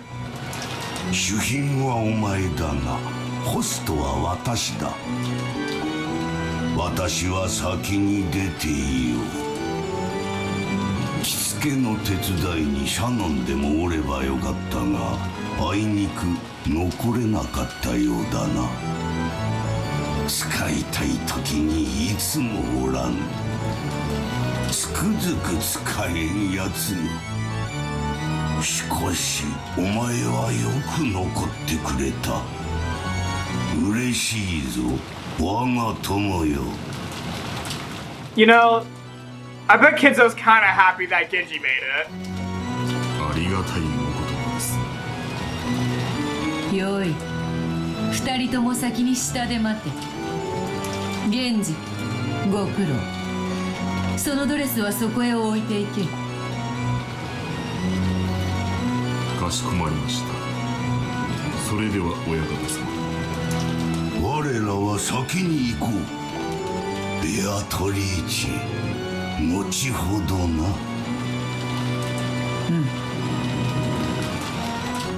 Kinzo and Genji left the study. After that, only the witch, and the dress, and the furniture remained. Is Bella furniture now? なぜわらわがそなたに肌を見せることを恥じぬかわかるか。そなたは家具だからだ。家具、わかるか。家具だよ、家具。家具に体をさらして恥じる者がどこにいよう。だからお前にわらわは恥じる必要がない。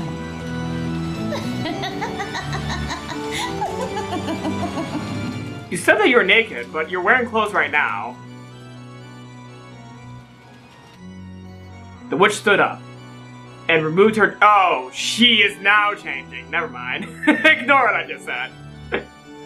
The witch stood up and removed her jacket just at the shoulders.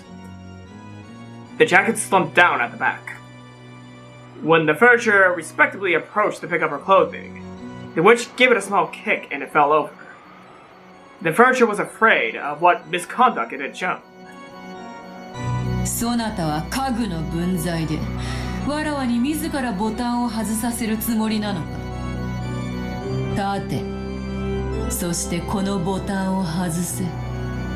一つずつ丁寧に、早く、美しく、粗相なく。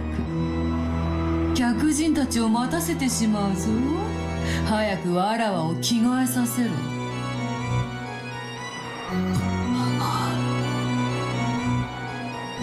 はい。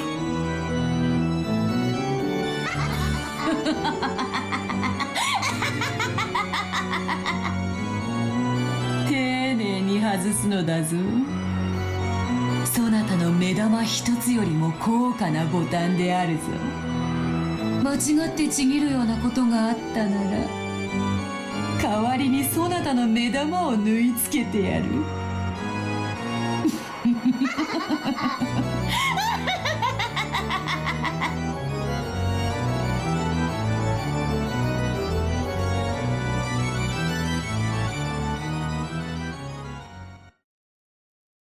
Damn. Black Liana. The entrance hall was bustling with a large number of figures, and it was sparkling gold with the gold butterflies flying around. The gentlemen in suits and tuxedos, and the ladies in dresses, looked like they were having a great number of friendly chats. At a glance, it might have looked like a fabulous medieval ball. But they all had one thing in common, and that thing was exceedingly bizarre. Because all of them had goat heads. It was impossible to tell whether it was a ghost masquerade, or whether they really had goat heads. The latter was a ridiculous notion, but in this bizarre world, there was serious doubt about which was true. Kinzo was amongst those goat nobles, reading them. Every one of them seemed to be an honored guest, and Kinzo greeted them more respectfully than could ever have been imagined from his normal demeanor. At that time, Genji's voice rang out through the hall. It was a voice calling for silence. That voice stopped the voices of idle chatter, and everyone turned to face Genji. 今宵復活を遂げましたる我らが黄金の魔女ベアトリーチェ卿のご入場でございます。皆様拍手をもってどうかお迎えください。 When Genji began to applaud, it quickly split through the guests and became thunderous applause. And the Golden Witch appeared at the top of the large staircase. She gracefully waved her hand as she slowly descended the staircase with her preferred furniture in tow. The goat nobles offered ununanimous words of celebration in some long-forgotten language. And those with whom she was closely acquainted embraced her, filled with joy at the reunion. As the witch offered greetings of reunion, the witch's furniture followed behind her the whole time. There was a chain around its neck.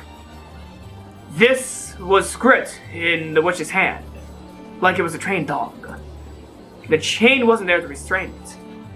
The only purpose of the restraining device was to injure the furniture's dignity. It wasn't permitted to wear anything else on its body.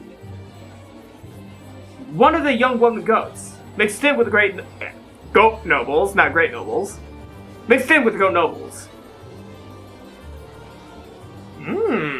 softly removed her goat mask as the furniture passed in front of her, and spoke with eyes that had no light in them. I've given up all hope in you. That face looks like it belonged to a long-haired young girl. Well, there is a CJ! Wow, I did not expect a CJ! Oh, Bernkastel卿。これはようこそおいでよ。バラワの家具を気に入られたか？いい趣味ね。After saying only that, the witch called Bernkastel once again put on her goat mask, and was swallowed up in the shadows of the other tall ghosts.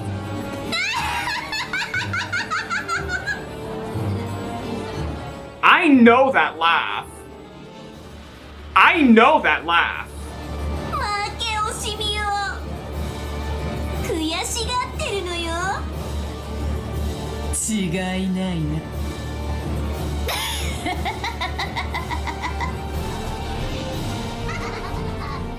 The young woman goat giggled, and the witch once again let out a high-pitched laugh. 今宵はわらわのためによく集まってくれた。久々に古今東西の旧友たちが集う魔女の宴を存分に楽しもうではないか。さあ、今宵を食い明かし、飲み明かし、すすり明かし、食いちぎり明かしてとことん楽しもうではないか。時計を見よ。終わりの時間と始まりの時間が溶け合う時を指すぞ。魔女の宴を始めよう。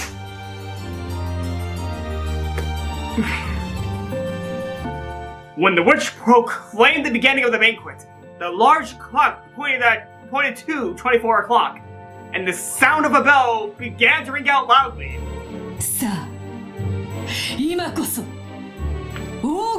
扉を。 Oh my god! Oh my god, why did I do that?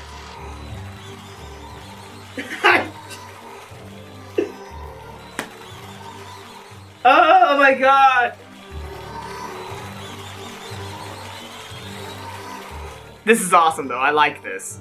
All at once, the butterflies leaped in gold, flew all around the inside of the room. Amidst the golden storm and the brilliant gold color light, the cross-section joining this world in a different world was cut open. Amidst the ghosts, the lightest voices, the mansion of the human world and the mansion of those not human overlapped.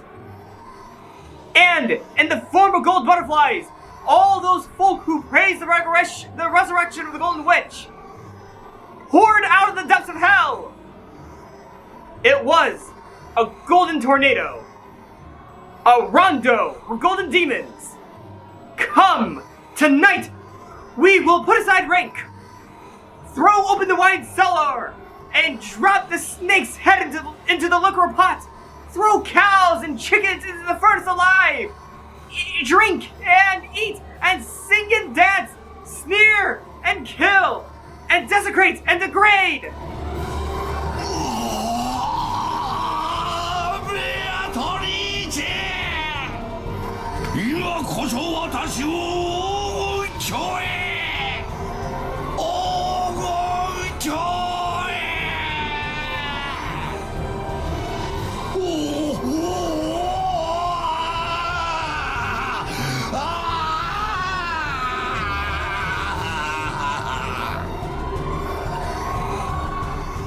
The golden nobles were suddenly crushing in around Kinzo, almost like they were kids demanding the autograph of some famous movie star. There were two differences. First, they were witches, not kids. And second, what the witches demanded were not autographs. Kinzo began to drown in the sea of goat nobles. Only Kinzo's laughing voice echoed throughout the area.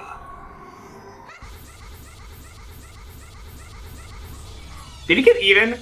I think he got eaten. They ate him! They ate Kinzo! It was a grand mixture of laughters and his death throes.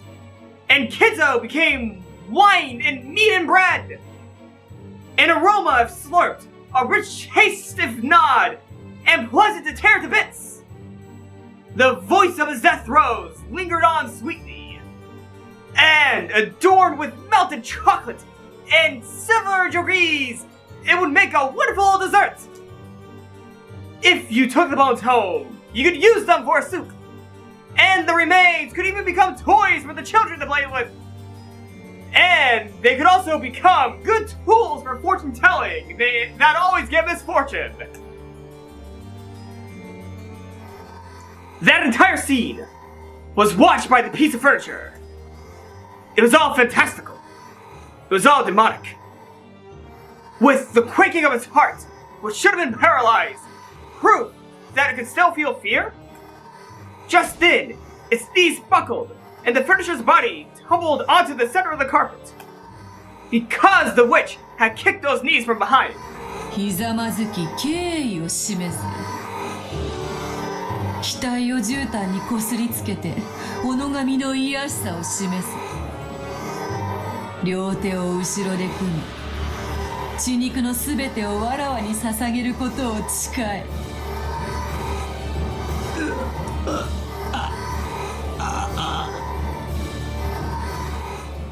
The piece of furniture let out a painful voice. Fear is the most primal emotion humans have. Was that emotion reviving his sense of self, which should have already been killed?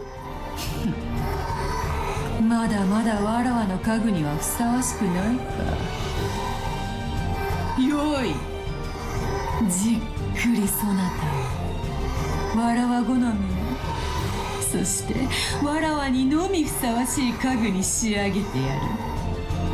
今のそなたにできるのはせいぜい客人の方々を楽しませることくらいか。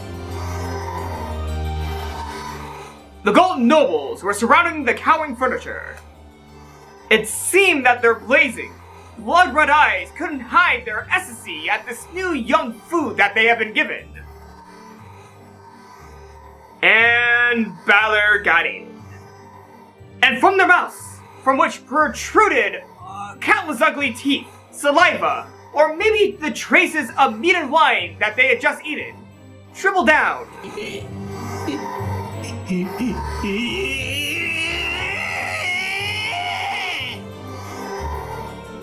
As the piece of furniture let out a wild scream, it retreated, still sitting on its backside. But the circle of golden nobles was closing in. And the piece of furniture looked at the witch's face. It stared at her face one final time, believing that because it had submitted to the witch, she would show it some mercy. But there was nothing but scorn on the witch's face, and she wasn't even facing it anymore. And the witch went off to greet and honor guests with whom she had crossed gazes. The golden nobles looked down upon the furniture. They were, in fact, waiting. Just like how one must remove the cork in order to drink champagne. Before bringing the offerings served at the banquet to their mouths, they were waiting for just one of those. Of course, the furniture didn't know what that was. But it would come out of his mouth all by itself. In the same way, there is always a pop when the cork is removed. It too would certainly leave its mouth.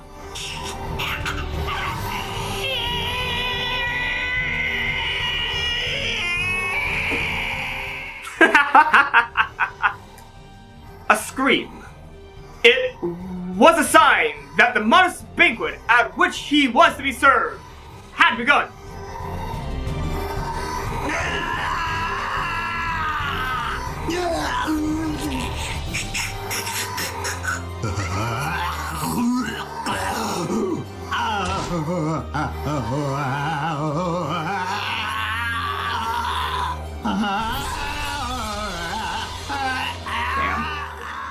Damn.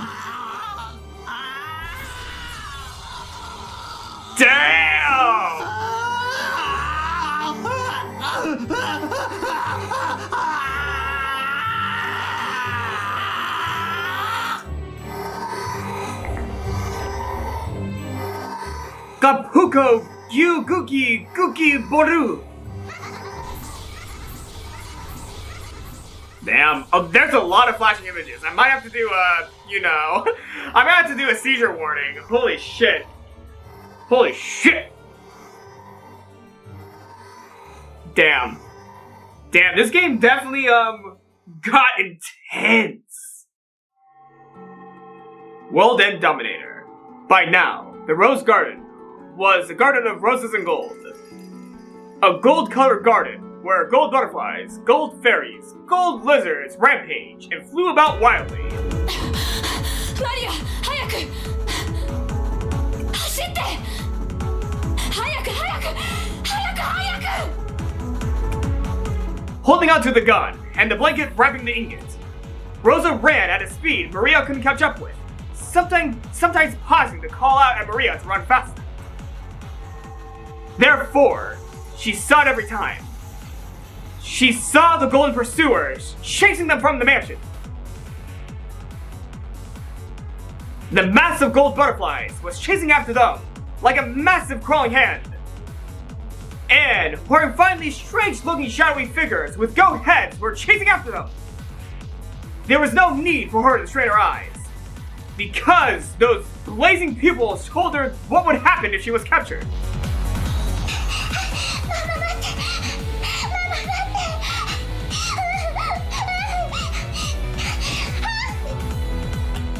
Maria tripped over.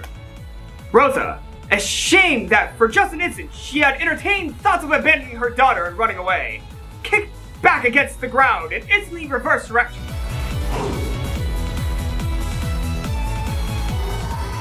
As Rosa's own child tried to stand, the goat head that had sprinted over to get the first bite grabbed a fistful of her hair and pulled her up from the back.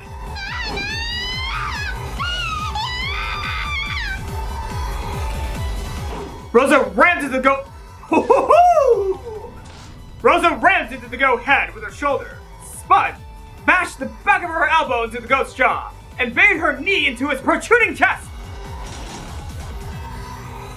And she thrust the barrel of the gun inside the goat head's mouth as it doubled down over from the pain in its gut. 私の目の前でマリアに指一本触れてみろ。元来た地獄が生ぬるかったことを教えてやるよ。 Holy shit, that's a... Okay, Rosa, you're pretty badass right now. Even though I'm not excusing the blatant child abuse you did to Maria earlier in this game, you're being awesome right now. The blast from the 45 caliber long cold bullet exploded inside the goat head's throat. And its medulla oblongata was instantly pulverized. The goat head couldn't understand. It had thought that women were already opened wine bottles,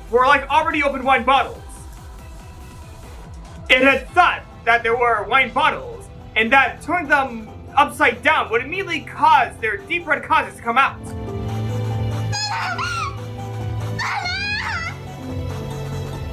Release! Maria flung her arms around Rosa. But the pursuers were still coming. They could see the giant goat heads, who had given up even pretending to be human, running towards them from across the rose bushes.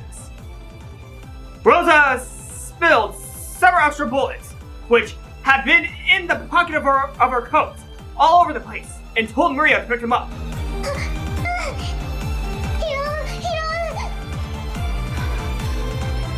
Maria, ママがもし倒れたら、あなたは走りなさい。海岸へ行くの。そして泳いで泳ぎなさい。この島のどこにも生き延びることのできる場所はない。やだ。ママと一緒。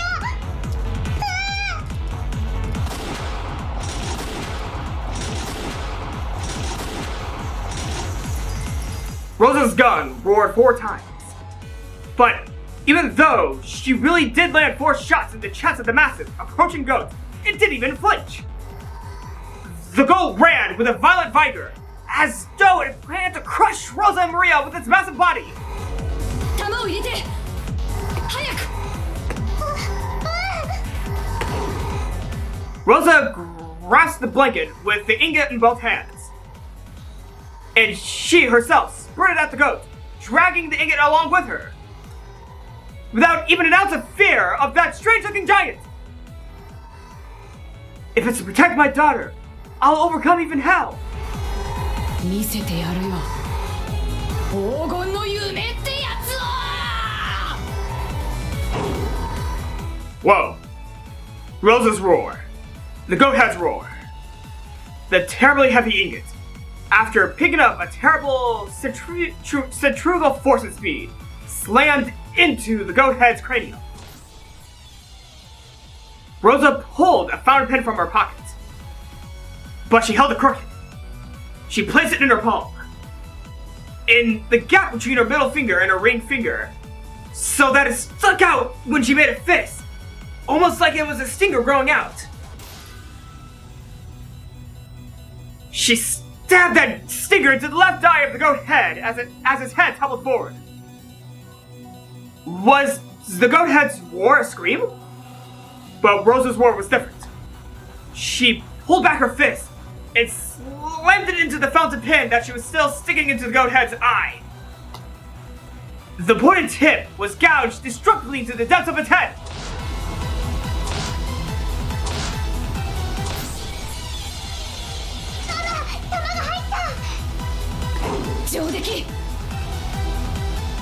As I grabbed the gun Maria had thrown, I finally heard the thunderous crash of the giant tumbling to the earth. However, at the same time, I don't know with the camera paused because I got way into the scene, but okay, I'm gonna start from the beginning of at the beginning of Rosa's little speech when Maria handed her the bullets. As I grabbed the gun Maria had thrown, I finally heard the thunderous crash of the giant tumbling to earth. However, at the same time, I saw the goat-head pursuers on the other side of the rose bushes increase in number. I've gained some distance, more than enough now. Holding onto the gun and the blanket wrapped around the ingot, I once again ran with Maria. Why am I running with the gun in my right hand and the gold in my left? Why don't I free one hand and grasp Maria's hand? I can't let go of the gun that protects my body. I can't let go of the gold that protects my future. And yet, I'll let go of the hand of my daughter, who is my very future? Run. Run. Run. She got out of the rose garden and began to run down the staircase through the grove of the trees. But Rosa knew this path through the grove was only turning and twisting many times to make it seem long. She tore straight through it. She had always played here since she was a kid, so she knew. To the beach, to the beach, to the sea, to the sea, to the sea. After reaching the sea, nothing to do but swim. Swim, swim. If Maria can't swim, I'll carry her as I swim. There's nothing but death on this island.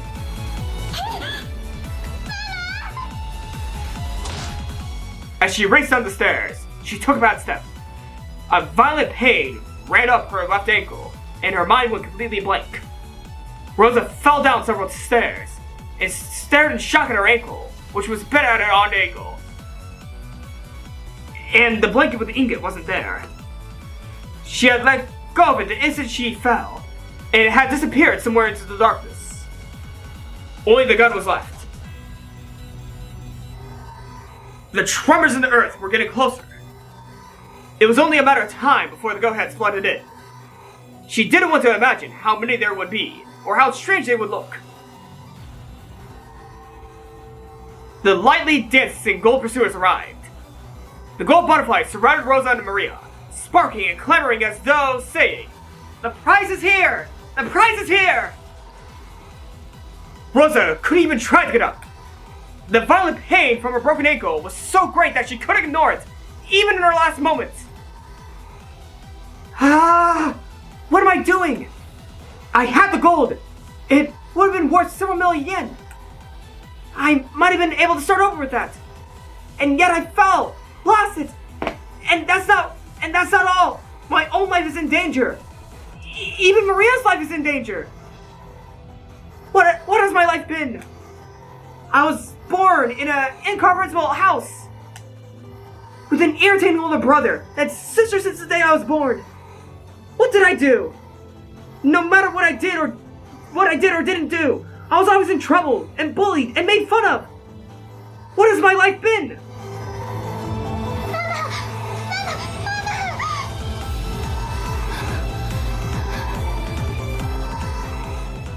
The roar inside Rosa's heart shriveled away and disappeared.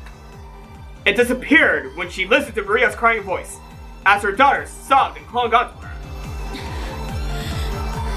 Maria, ママはちょっと用事を思い出したの。先に行っててちょうだい。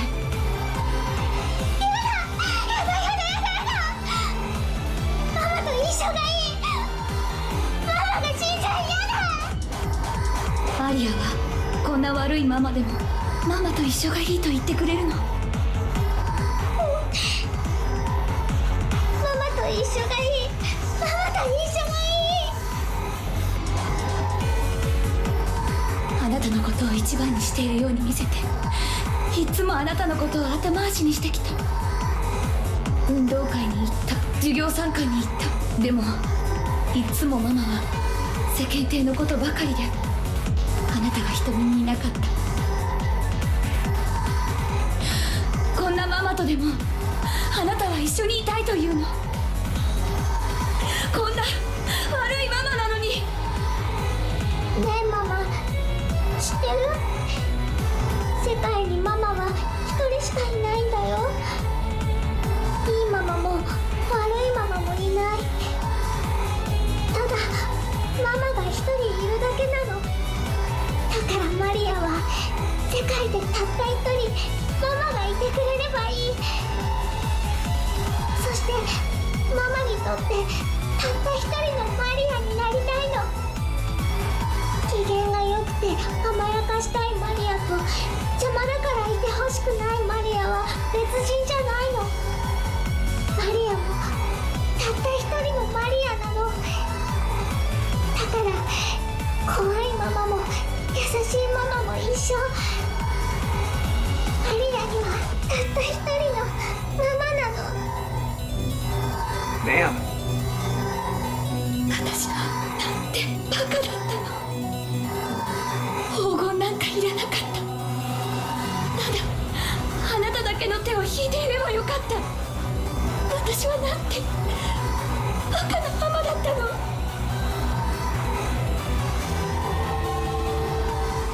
The shadows of the goats covered the sky even more than the trees of the forest. Their roars blotted out the world with fear. Rosa, still hugging Maria, readied her gun with one hand. マリア、一緒に行こう。ずっと一緒よ。ママが迷わないようにずっと一緒に。すぐに会えるよ。ずっと一緒だよ。黄金鏡で会えるよ。そしたら一緒に遊ぶの。狼と羊のパズルで遊ぶの。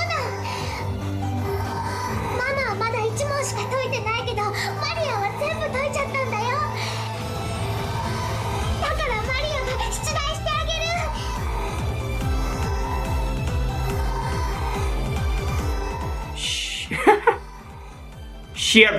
She had bought that as a birthday present, and then hadn't played it with Maria after that night. 遊ぼうね。一緒に。約束する。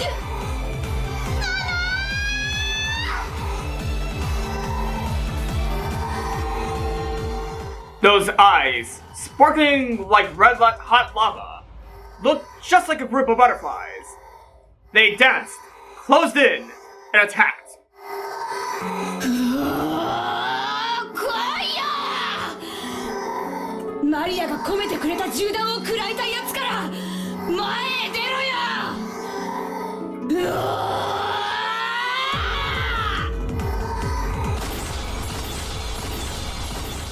Umineko no with a single cry is none were left alive. Thank you for laughing, Beatrice. Damn! Damn, that was awesome as an epilogue. Holy shit, that was awesome. Go Dream! Aw, man, it's time for the parties, isn't it? It's time for the parties. Holy shit! That was awesome. That was awesome. Oh, fucking. Turtle the Golden Witch. Episode 2, Tips Hunter. Episode 2, Characters Hunter. New element added. The Golden Witch has prepared a gift in commemoration with your recent sojourn. The new elements may be accessed from the title screen. Though before I go on to the tea party, I do want to state one theory before I get to the tea party. Now, this might be a little bit out there, and I might be saying something completely wrong, but my theory about that last scene, I actually have a huge theory about that last scene. That last scene was just showing Maria's wish came true in the Golden Land. She revived her mother's love for her. And that was showing in that scene. Maria had just restored her mother's love in the Golden Land. The gate was opened, and as soon as the gate was open, Rosa just was awesome. And I'm gonna say this now, it might have been because her love for her daughter had just been restored. Now, it might be a little bit cynical to say this, but I think only through Maria's wish in the Golden Land, Rosa got to, love her daughter again. I know, this sounds slightly cynical, but my theory states that last scene was just Maria's, it was Maria's wish coming true for that episode. I know, this is such a cynical ass theory, but that's what I believe happened right there. That was Rosa's love for her daughter being regained once more. I think that was the scene that just shows Maria's wish coming true in the Golden Land. So without further ado, let's enter the tea party. Please pull up a seat and wind down. Was your sojourn on Rokenjima a pleasant one? The Golden Witch has gifted you with an invitation to her tea party. I hope that you will participate. Well, if I get invited, why would I refuse an invitation to a tea party? It's not like me to, refuse an invitation, so here you go. Purgatorio. Alright. What is it going to be this time? Are you going to thank me for playing this game, or are we going to get something disturbing? Oh? We're Rosa. Rosa woke up from her doze. It must have been a very deep sleep. Her mind was fuzzy, and she wasn't thinking clearly. Where was she? It felt like some mansion, but at least it didn't seem to be the Ushiromiya family mansion. She was in a room that looked like a parlor. And there was some tea that had been prepared. It had almost certainly been prepared for her.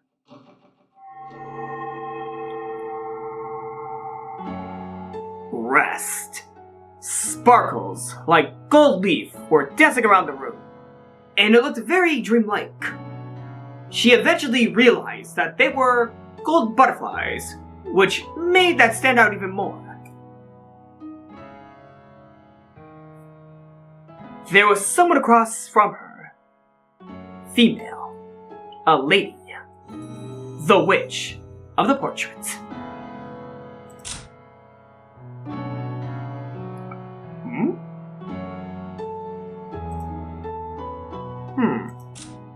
We can't click Battler's character sheet.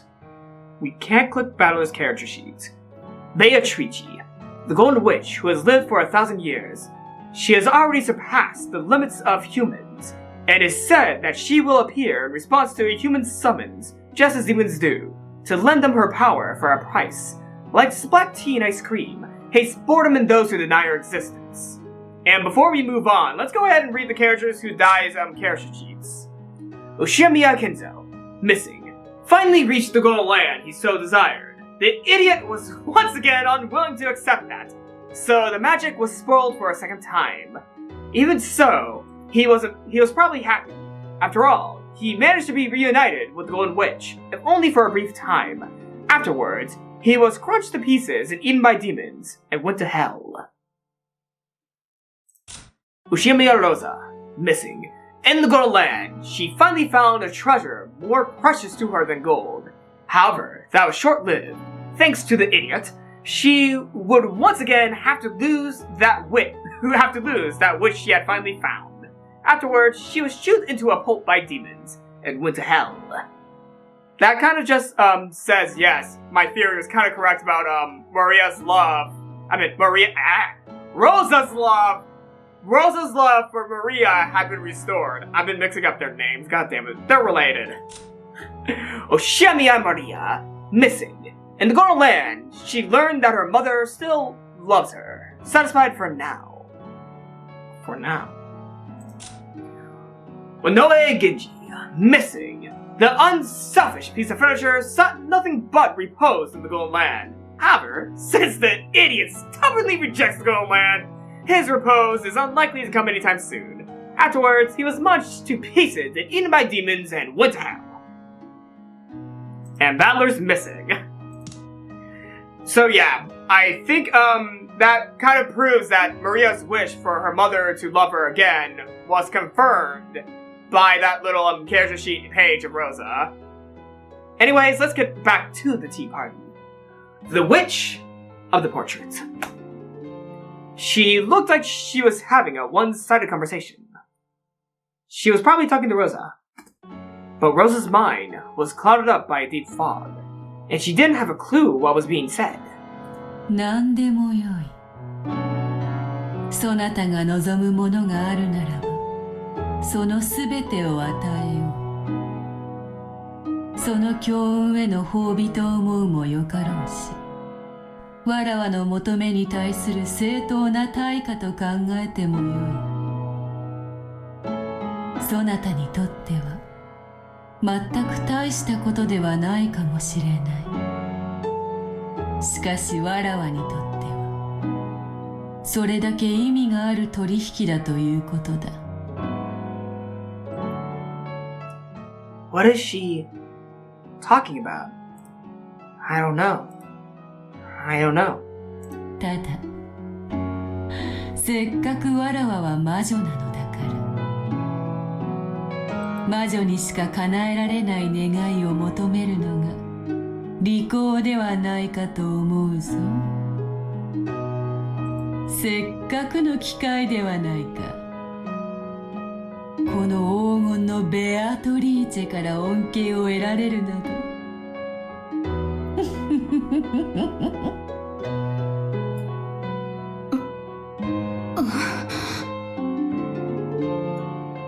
Finally, Rosa started to feel the blood flowing through her body. Her movements were still sluggish, and she couldn't even voice the words she was thinking. わらわの通り名は黄金の魔女。金蔵に与えたように山なす黄金を与えることは造作もない。何しろ人の世の快楽はすべて金で換算できる。すなわち黄金こそが人の世の快楽そのものなのだ。そなたは想像ができるか？生涯をかけても使い切れぬ黄金の山が。The witch blew on her pipe, and 7 colors of smoke covered the area.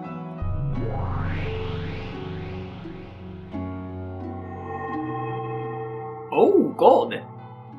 859684935-0949. I'm going onto my phone notes right now. 0949.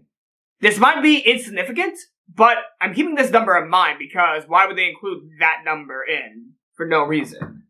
When she did, the inside of the parlor had suddenly become filled with stacks of gold ingots. It looked like a shining gold-colored wall.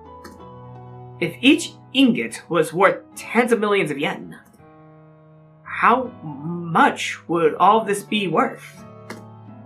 It seems simple to even think of that number. しかし、人の世は難しい。どれほど空高く積み上げた黄金であろうとも、満たされぬものがあることを知っている。埋められぬ隙間があることを知っている。わらわはそれをないがしろにしないし、それこそが魔女であるわらわにしか与えられぬ褒美であると考えている。そなたのそれをわらわが埋めてやるというのはどうか。なるほど、これはいい。わらわにしか与えられぬものだ。そなたもさぞや喜ぼう。口にせずともよい。そなたの心の隙間など顔に書いてあるからすぐにわかるぞ。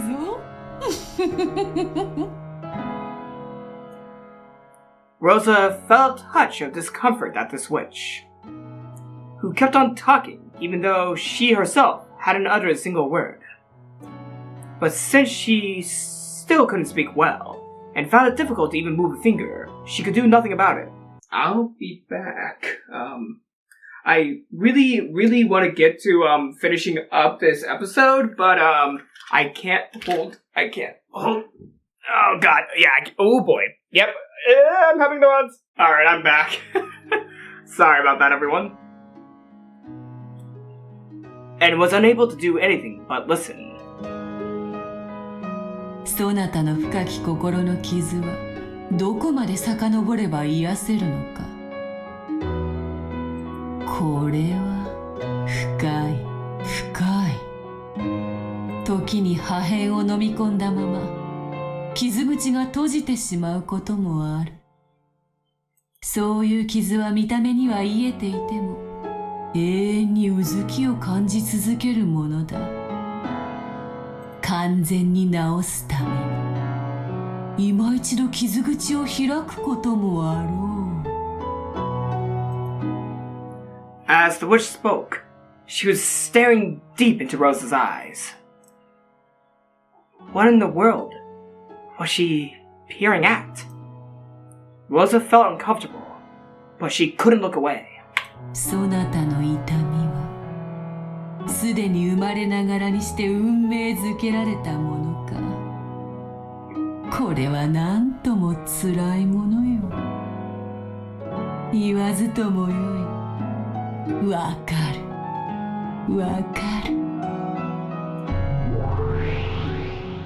Gradually, Rosa, in turn, was drawn into the witch's eyes. Gradually, the world grew dark, spinning round and round as she was sucked in.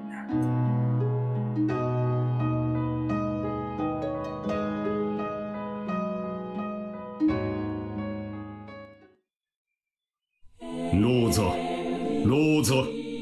End of a daydream. どうしてお前はそんなにバカなのか。Oh, that's Class Nissan's voice. Class Nissan is very grown up, so he's very smart. So he hated the stupid kid Rosa. And he was a very scary person, and I was often hit, and my toys were being taken from me and broken. He would say it was a punishment because I did something bad, but I didn't really understand what that was, or why I was being punished. I was always punished suddenly, and then after the fact, I was told in a contrived manner that it was a punishment for being something or other. But it was always something I didn't remember doing.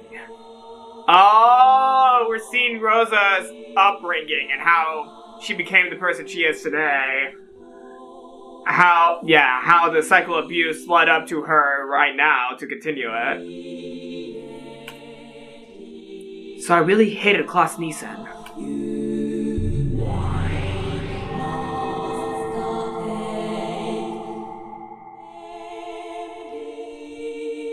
Rosa, Rosa. どうしてお前はそんなにバカなのか。Oh, that's Eva Neisan's voice. Eva Neisan has very grown up, so she's very smart. So she hated the stupid kid Rosa. And she was a very sly person, and I was often lied to, tricked, and bullied a lot. She would say it was because I was stupid, and that it was only natural for stupid people to be swindled by those smarter than them. So I wanted to become a wise person like Eva Neisan, and listen to what she said, but when I obeyed her, for some reason, someone always got really mad at me. So I really hated Eva Neisan. Now it's Rudolph. He's gonna... Get ready, he's gonna say it. Rosa. Rosa. Oh, he's saying it slowly. どうしてお前はそんなにバカなのか。Yep. Oh, that's Rudolph Nissan's voice. Rudolph Nissan is very shrewd. So he hated the stupid kid Rosa. When Class Nissan was around, he was friendly with Class Nissan. When Eva Neisan was around, he was friendly with Eva Neisan. And when Class Nissan isn't around, he was violent like Class Nissan. And when Eva Neisan wasn't around, he played dirty like Eva Neisan.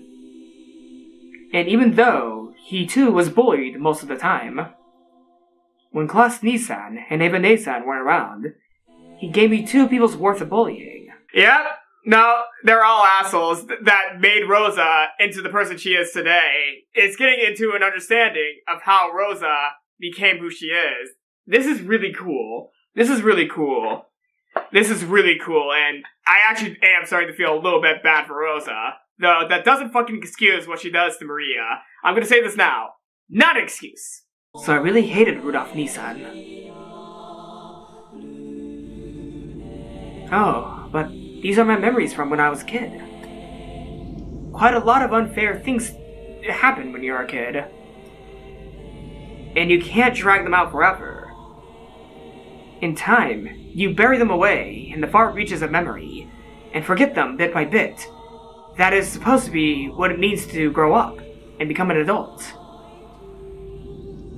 So becoming an adult is the same thing as separating yourself from all those memories. And so, no matter how much time had passed, Rosa couldn't become an adult. Even though she had been blessed with a daughter called Maria, and was called a mother. She didn't at all feel like she had become an adult. The witch pitied that, and she smiled, saying that she could heal that pain herself. どうやって癒すのか。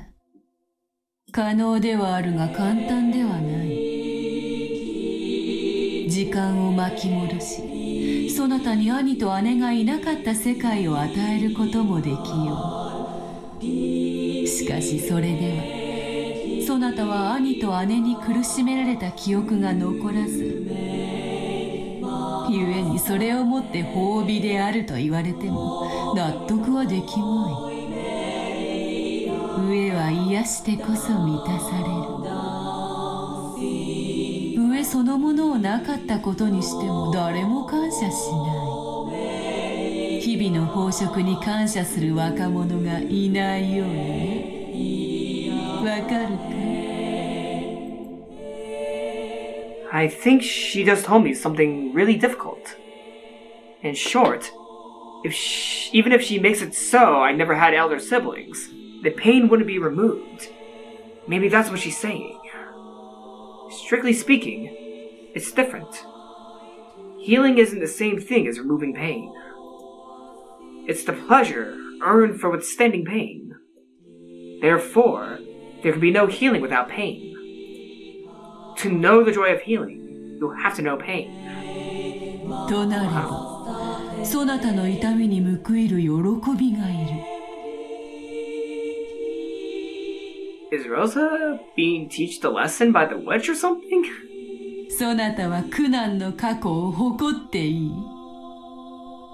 苦難を知らぬ者には味わいの快楽を知る資格があるからだ。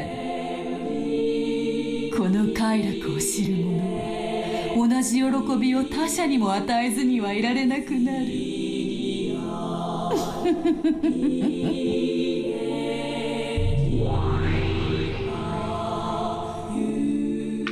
The witch snapped her fingers, and even though the room was still filled with a mountain of gold, and was already like something from another world, a fabulous tablecloth appeared on top of the table. And wonderful cooking was laid out, almost as though it was the opening of a banquet in a castle from some fairy tale. For an instant, Rosa felt a pleasurable surprise at how fabulous it was, but at the same time, she felt a bit of anticlimax. Because she found herself thinking that being bullied by her siblings couldn't be wiped away by just one meal, no matter how delicious. 食は人の快楽の多くを占める。生涯生き続ける限り豚のように食い続けなくてはならぬ。一食で足りなければいくらでも。その心の痛みが癒えるまで美食の宴を続けようではないか。始めろ、家具ども。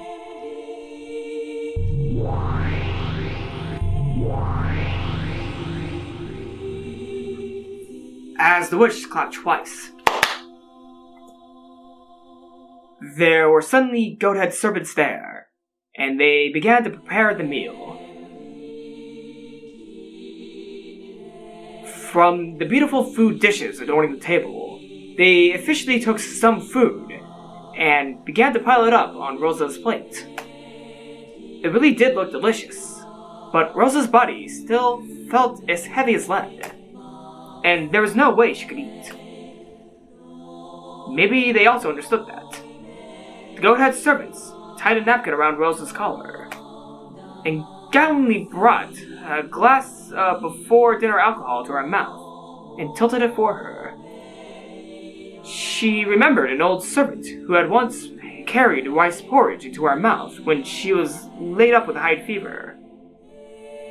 She couldn't drink it well, and it dripped down from her mouth, but she felt the fragrant sweetness spread throughout her mouth. ドイツ産の寄付ワインにあやかった甘きアペリティフよ。Bernkastel wine? 白ワインを赤きゴールデンドロップで染めたワインカクテルだ。名付けるならば、ブラッディ・クラウスか。What? そなたの兄を圧搾機にかけて絞り出した血のゴールデンドロップだけで染めてある。Oh my god!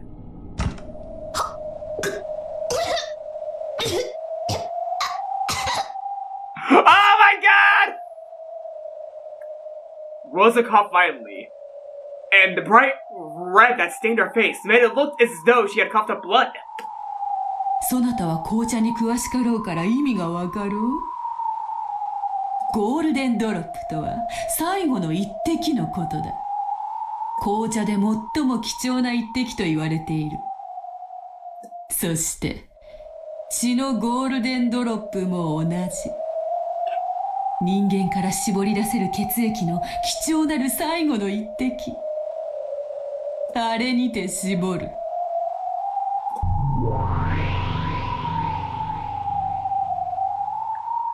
As the witch snapped her fingers, a bright red veil was pulled off something large, which had not been there moments ago. The solemn and massive machine there was just like a coffin for a large-sized person, with many large bulb-like things stuck to it, and it looked like a sinister torture device.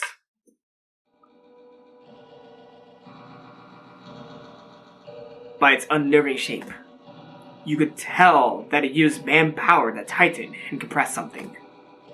And it seemed that there were still some squeezed dregs remaining inside, because of the bright red remains that stained it. しかしゴールデンドロップは一度に一滴しか取れぬ。どんな人間からも一滴以上は取れぬというわけだ。しかしわらわは魔女。人を蘇らせることもまたたやすい。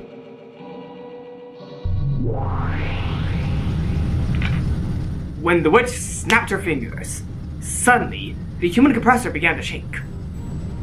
Black Liana, no. You could also hear a groan. It looked almost as though someone had been sleeping in that man-sized coffin, had woken up, and it was now struggling to get out. But that was wrong. What was inside had definitely been squeezed dregs. Using her magic, the witch had once again revived the squeezed dregs to know how they had been before they were squeezed. 3 goat-head servants with muscular physiques approached the compressor and forcefully started tightening the large bulbs. As they did, an unearthly moan came from inside of the coffin. Rosa thought she knew the owner of that voice. Claws!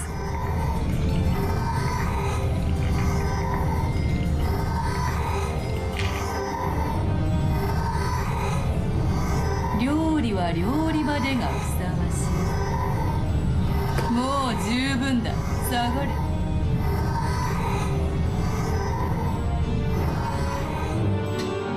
ゴールデンドロップがどれほど貴重なものかお分かりいただけたかな。それを集めそれほどに赤く染めるには何十人分も絞らなければならぬ。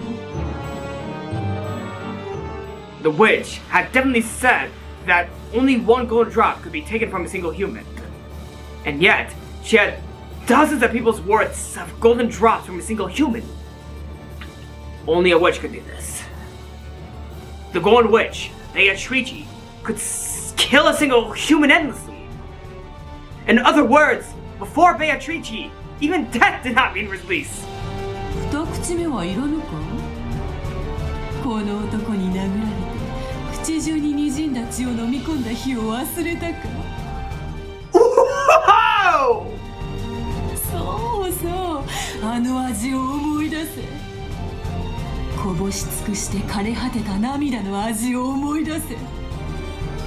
その悔しき思い出を癒して足りるアペリティフであると信じている。Rosa! Oh my god, Beatrice is teaching Rosa a lesson! I think, maybe, I might be wrong. Once again, the goat-head serpents tilted the deep red glass against her mouth. Rosa attempted to close her lips in resistance. But the deep red liquid was relentlessly poured into her mouth, which was hanging open with shock.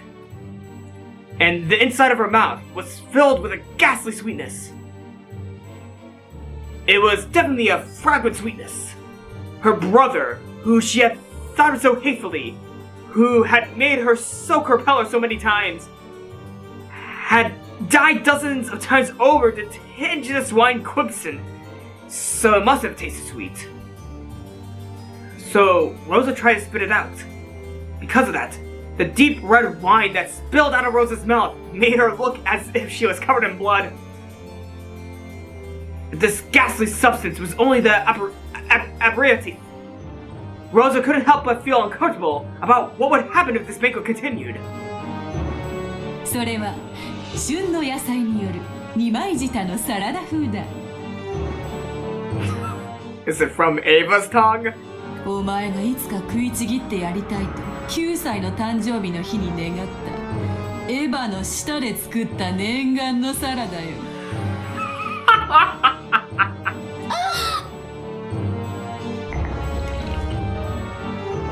When Rosa heard the true nature of the pink-colored meat pile up in the salad, she had a sudden impulse to vomit her guts out. Furthermore, the ghost servant stuck a fork in it and carried it to Rosa's mouth. 姉の二枚舌のお味はどうか？さぞや柔らかくとろけるであろう。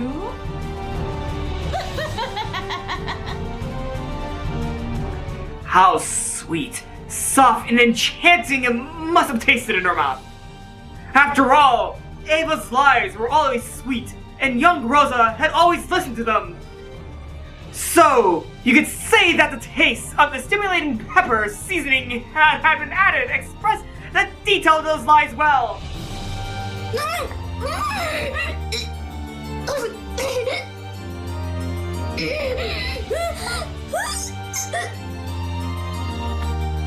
Rosa spat out the tongue salad that kept being pushed into her mouth, covering it with saliva. But the goat-head servants carefully returned it to the plate and carried it to Rosa's mouth over and over again. 言うに及ばず、そのサラダにはエヴァの舌を5枚も惜しげなく使っている。Damn.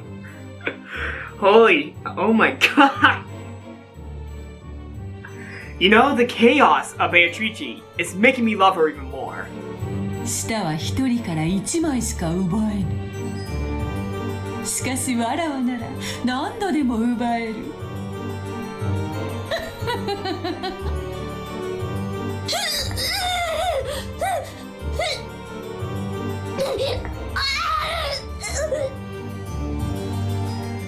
As Rosa's tears dripped down, she resisted, half crazed. However, the only way she could resist was by refusing to swallow. Even if she didn't swallow it, the taste of the French dressing increasingly violated Rosa's mouth. お気に召さぬか？まだまだ料理は続くぞ。ルドルフの顔の皮で包んだ続きのパイ。脳みそを茹でたスープに肝臓のフォアグラ。デザートにも期待せよ。兄弟だけではないぞ。お前が信頼しにもかかわらず裏切った人間たちをふんだんに調理した。この宴をそなたの心が満足するまで永遠に続けようではないか。永遠に。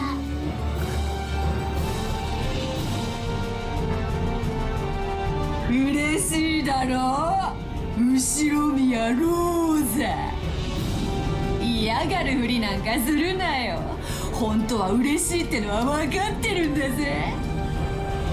笑いたくば笑えばいい。ムカつく兄貴や姉貴の悲鳴の生演奏がないとご機嫌になれないってんならいくらでも聞かせてやる。いいんだよ、いやいやで。それがお前の勝負なんだろ。本当は全身が泡立つほどに嬉しいんだよ。なのに表向きは苦しんでるふりをしてるだけなんだよな。いいんだぜ。ここにはお前が気にする世間体も対面も何にもない。 I don't know why, but oh my god, I am loving how insane this fucking scene is. 存分の大笑いして食い散らかせよ。最高の宴だろ、後ろ宮ローゼ。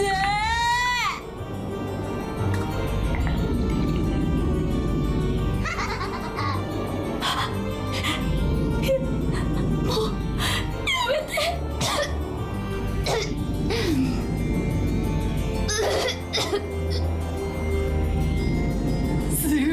すまぬ。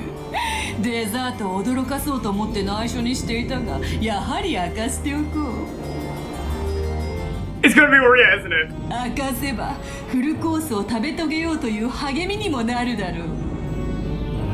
デザートはお前が愛しているふりをし続けなければならないマナ娘マリアとリンゴのオーブン焼きだよ。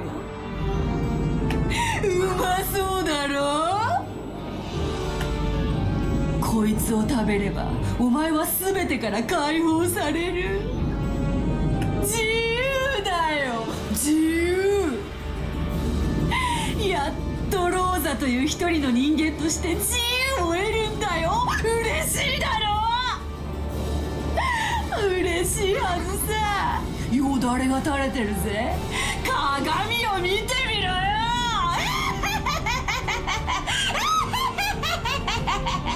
She is a witch to a T. Holy shit, Miyagiji. They treat you. Wow.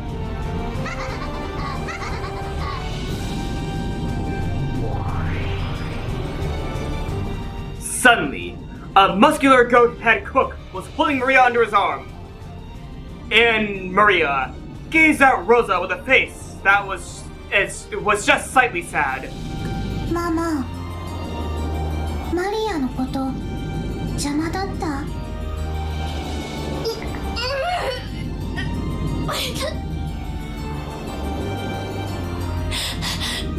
邪魔じゃない。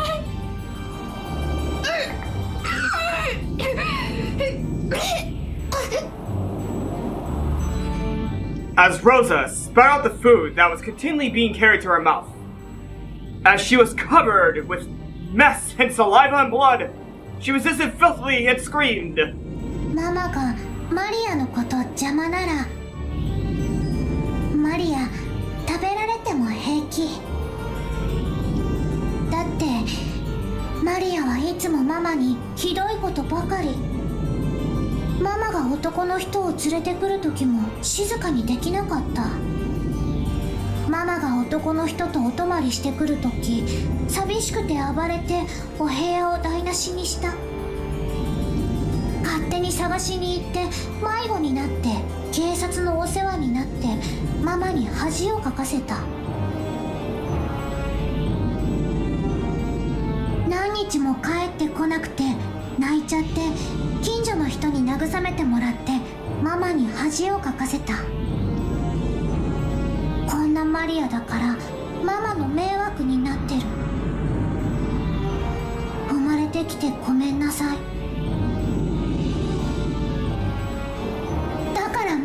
はママのために美味しいリンゴのオーブン焼きになるの。そしたらママに初めてマリアがいてよかったって思ってもらえるかな。マリアを食べて美味しかったって思ってもらえるかな。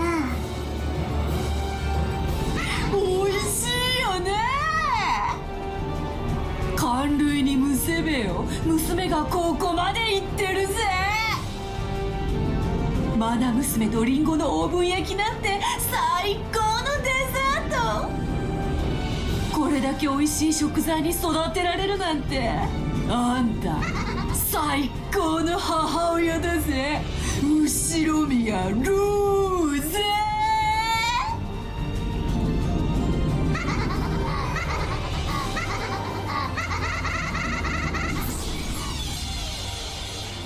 ママ、今までありがとう。バイバイ。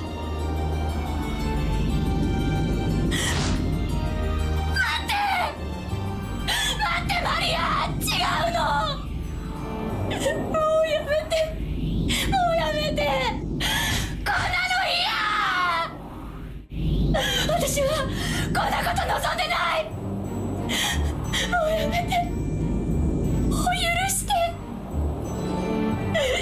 いや。やめて。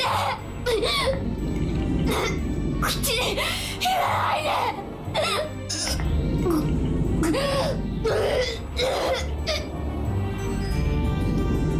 我がもてなしに満足してもらえたか。ならばそなたには認めてもらおう。わらわが魔女であることを宣言せよ。後ろ宮ローザはベアトリーチェを魔女と認めると宣言せよ。You did all this just to get Rosa to accept that you exist?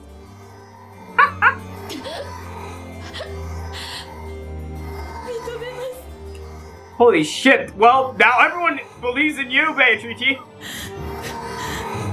後ろ宮ローザはベアトリーチェを魔女だと見たから。マリアを返して。私を解放して。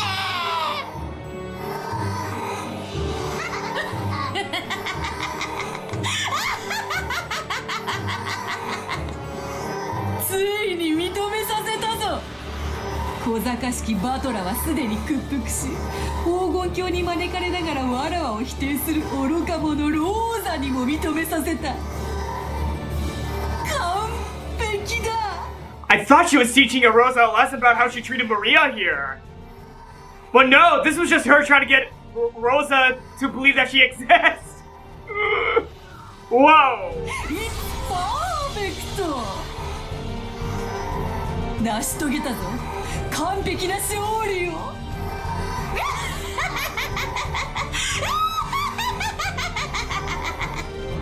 This is the second of 6 games. This is... Alright, I'm interested to see where they're going with this. さあ、マリアを連れて行け。ローザに美味なオーブン焼きを振る舞ってやれ。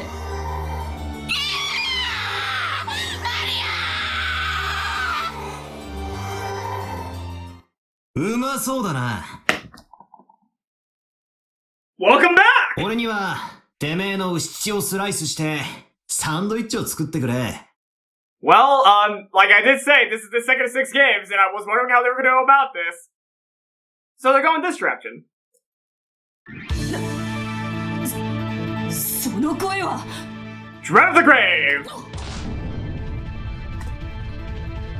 An arm grabbed the back of the witch's head and smashed her face into the table. As it did, the witch broke to pieces, turned into a group of gold butterflies, and reformed into her body a short distance away.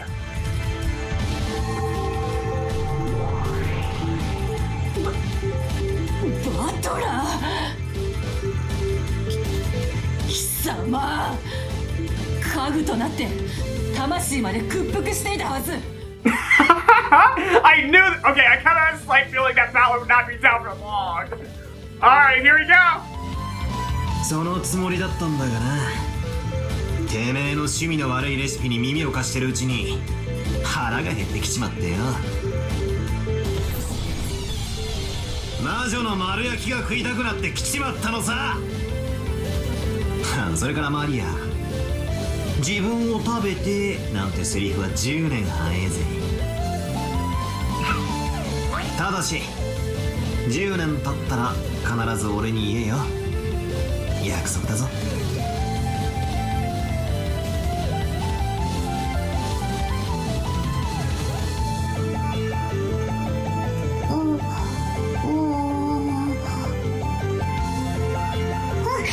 約束する。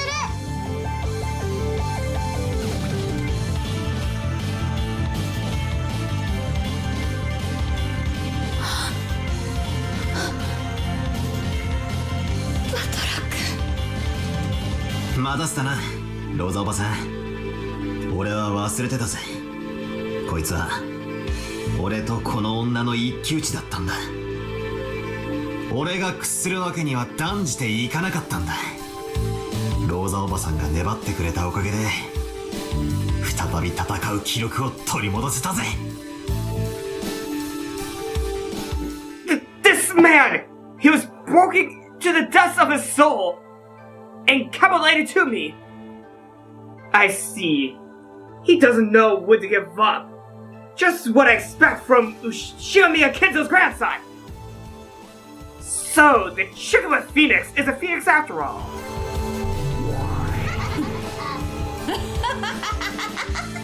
威勢が良い。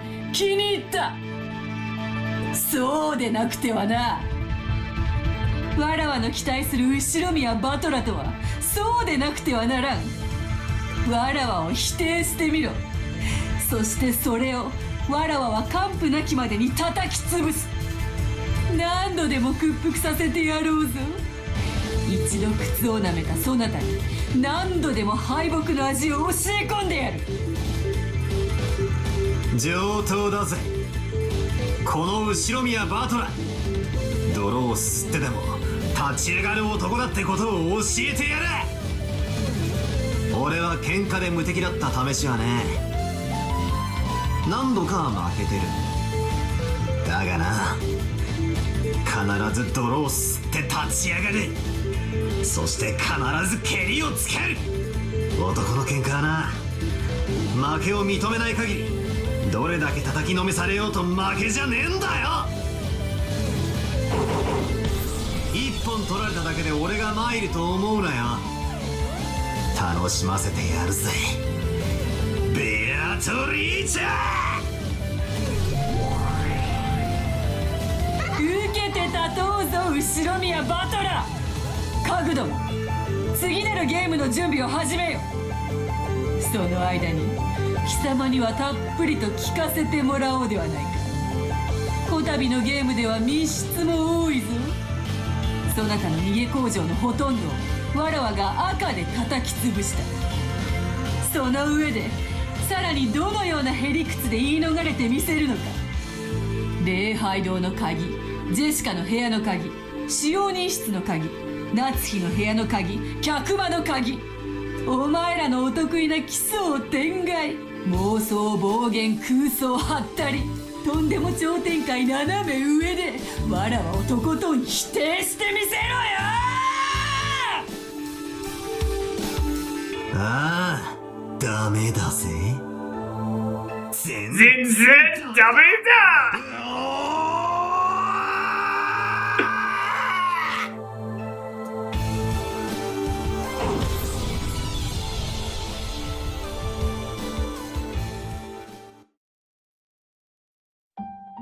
Melody. Umineko no Nakukari! Rwando the Witch and Reasoning. Staff. Supervision. Rikishi 07. 07th Expansion. Original Picture. GFX. Ekusa Takito. FFC. GFX Supervision. Hagiwara Nadare. Graphics. Shikugen. Suya Akira. Kimura Sayako. Winds Company Incorporated. Sprites. Takamura Yumi. Tsuyuki Kana, Kanai Mariko, Matsuhashi Keigo, Evency G's, Tsuyuki Kana, Taguchi Asako, Mishiro Kanako, Masumune Tokumi, Takamura Yumi, Yanihara Miriko, Tanahashi Ai, Mizuno Ryu, Evency G Assistant, Tenki Company Ltd, Background Art, Shikugen, Nagumo Miharu, Kuen Plant Company Ltd, Kosaka Aya, Naoko Yoka, Studio Homare, Yamatami Yuri, External Staff, Ikeda Yusuki, Studio Sukiyo, Adler 10, Ariaka Nobuhiko, Arena, Kaijiki, Komoto, Kefta, Koyama, Tsukishima, I did not pronounce the name right. Tomo now. I'm sorry. Man, I'm trying to read the credits with the game. But I'm gonna say this now. I'm liking this song. At the very least, I should try reading the cast, because I couldn't read everyone above. I'm sorry, everyone. I'll try it episode 3.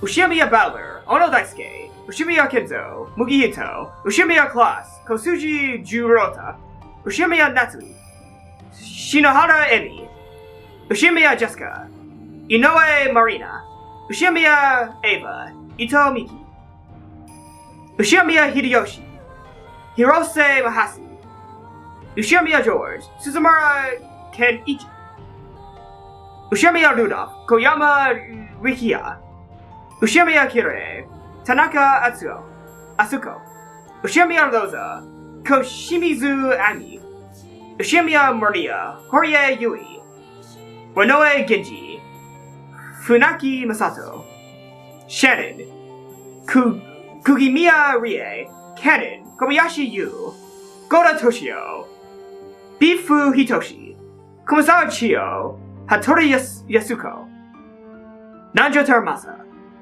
Ishizumi Akihito, Beatrice, Uhara Sayaka, Lucifer, Saito Yoka, Leviathan, Yonizawa Madoka, Satan, Hikasa Yoko, Buffgore, Yoshida Seiko, Melon, Nina Ayano, Mizwam,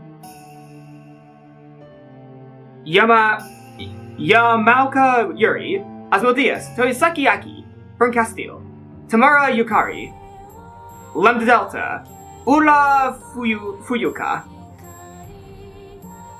Shingagi Tarusuke, Matsuo Daisuke, Sakamaki Manabu, Takahashi Hidemori, Kijima Ryuichi, Kusumi Aiko, Masuyazaki Rei, Moriya Satomi, Mizuno Juri, Kanamika, Neko Zakura, Audio Supervision, Neko Zakura, Dai, Anzu, Audio Production, 5PP Company Ltd, Audio Director, Muramatsu Hiroyaki, Audio Producers, Koyanagi Michio, 5BP, Michiko, Matsubara Kazuhiko, Casting Manager, Shirakawa Daiki, Maosu Production, Recording Studio, 5BP Studio, Recording, Nakajima Jiro, 5PP, 5PB, not 5PP, Sound Editing, Arai Tetsuya, BGM, 45, Dai, M. Zaki, Pre-Holder, SB Yune, ZTS, Akiyama Yuni, Arai Aria, Glass Umineko, Sumi-san, Side Connection Incorporated, Doe Hironori, Purako, Lot Ganriki, Kino Yasui, Ikida, Nakao Boshi, Masuya Asami, Sunny, Zaki, Cat, Pion, Round Booster Architecture, Kimura Kazumi, Mokoki Zakuro, Round Booster Architecture, Sakura Kanai, Ryoga, BGM Mastering Studio, Studio Slinky, BGM Mastering Engineer, Kodachi Go, SE, M. Zaki, ZTS, Opening Theme Song, Senkyo no Igaraja, Lyrics, that's composure. Shikura Shiromaru. Arrangement, Masahiro Masaki. Vocal, Kokomi. Azriel. Insert theme, Sweet Sweet Sweets. Lyrics, Luck Gunriki. Sakura Kanai. Composer, Luck Gunriki. Dai. Arrangement, Luck Gunriki. Vocal, Inoue Marina. Chorus, Motoki Zakuro. Brown Booster Architecture. Opening movie - effect movies. Takashima Yosuke. Package design. Kotowuri. Marketing. Aoyama Jo. Zen Ryoko Agency. Kyoka Hideki. Ogawa Takeshi. Inoue Tomotomi. Uhara Takuma. Kanazawa Miki. Promotional site production. Goto Kunihiro. Uaki Taiko. Saito Mai. USC. Promotional footage. Kasuya Fumio. Sales. Mariyama Mitsuhiro. Special thanks. Hondo Takeshi. Kaka Games. Happynet Corporation. Stay Company Ltd. All 07th expansion staff. Producer, Nakagawa Shigeru. Executive producer, Urano Shigenobu. Original work, 7th expansion.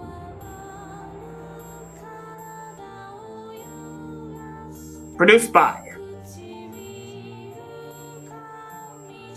Alchemist. The Entertainment Tribes. I read a portion of the credits. I didn't read all of them. I'm sorry, everyone. I didn't get through all the credits.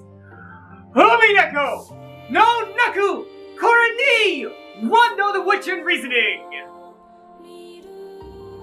Yes, you do look at the truth. I probably should have paid attention to the lyrics of the song. You know, I probably should have looked at the lyrics of the song. 7th expansion. Alchemist. Alright. Is it for another question mark area? Am I about to go to the question mark area? The question mark zone? Am I about to go there? Alright, let's see.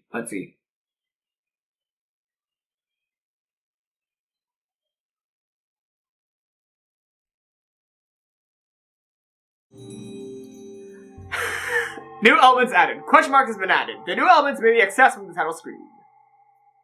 That kind of scared me. I'm sorry. Alright, holy fuck. Holy fuck, that tea party was awesome. And I'm gonna be honest here, I did think that tea party was Beatrice teaching Rosa a lesson about her treatment of Maria. No matter how abused you were when you were a kid, doesn't give you an excuse for when you're an adult to abuse your own kid. No matter how much abuse you got, doesn't excuse you from continuing the cycle. I thought that was the lesson here, but no, I think Beatrice was just trying to get Rosa to believe that she exists. Question mark, question mark, question mark. Welcome to the Tea Party of the Unhuman. Episode 2, here we go. What do the witches have to say? What do the witches have to say?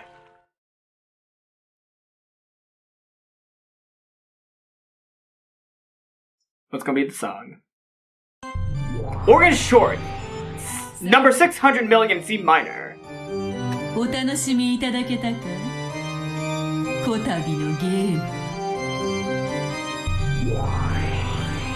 ここまで一方的なワンサイドゲームだと見応えを通り越して退屈よ。これは相変わらずお点が辛い。退屈を愛さないベルンカステル教にふさわしい迫力ある展開だったと自負していただけに、これは手厳しい。迫力についてもまあ認めるの。ただフェアなゲームとしてはひどいものね。もう少し対等な条件でないと。勝ち目がないと言われるか？ベルンカステル教に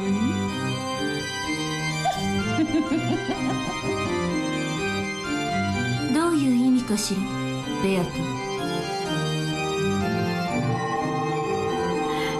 まかさなくてもよい。すでに知っておるぞ。そなたの傍観者でないこ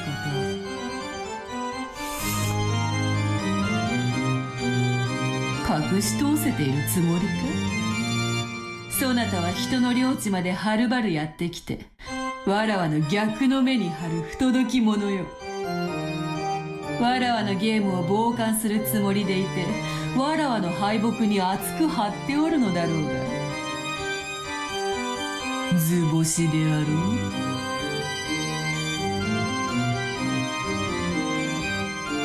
だったら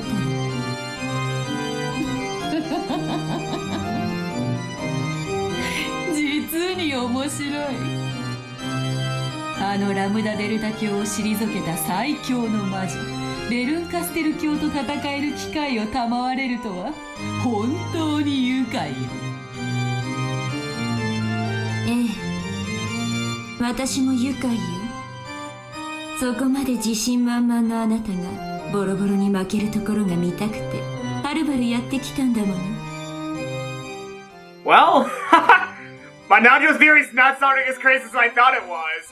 From the side of view that there's been witches trying to interfere with Beatrice's game to get the upper hand on her. That's the only part that doesn't sound crazy anymore to me. That other witches are going against Beatrice. That part now, you know, that part doesn't sound that crazy to me now. なんと素直なお人なのか。それにしてもわらわと大ベルンカステル教との対決をただの一人の感染者もなくというのはいくらなんでももったいないというもの。呼んだのね、あの子。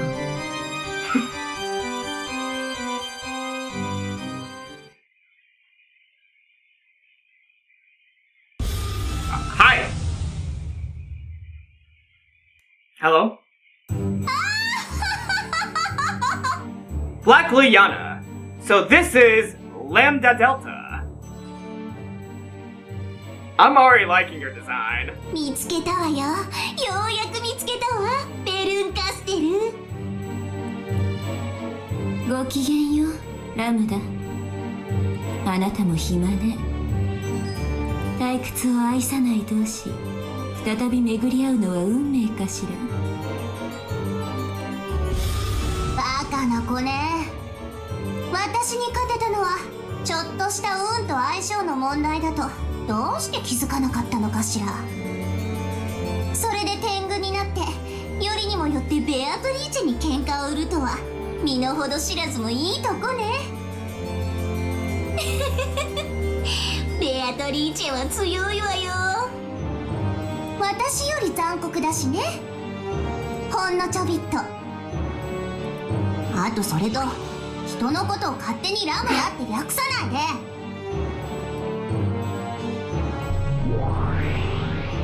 で。ベアトもバカね。この子はあんたのゲームであってもしっちゃかめっちゃかにするわよ。ラムダデルタ教には決してギャラリーとしてだけお呼びしたのではない。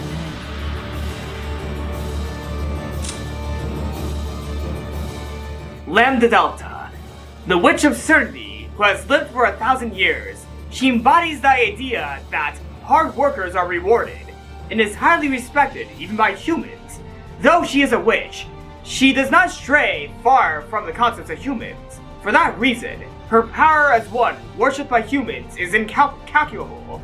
However, she is fickle about whose efforts she chooses to reward, and in many cases, she bestows her favor upon those who can please her the most. Her massive, swift, and terrifying power that can cause any wish to submit in an instant. Her massive, swift, and terrifying power can cause any wish to submit in an instant. However, she's often reckless, and Bernkastel was still able to take full advantage of that. そなたがわらわと逆の目に張っているとお伝えしたら、今日はそなたの逆の目に張ると仰せになられた。あんたまだ寝に持ってるのね。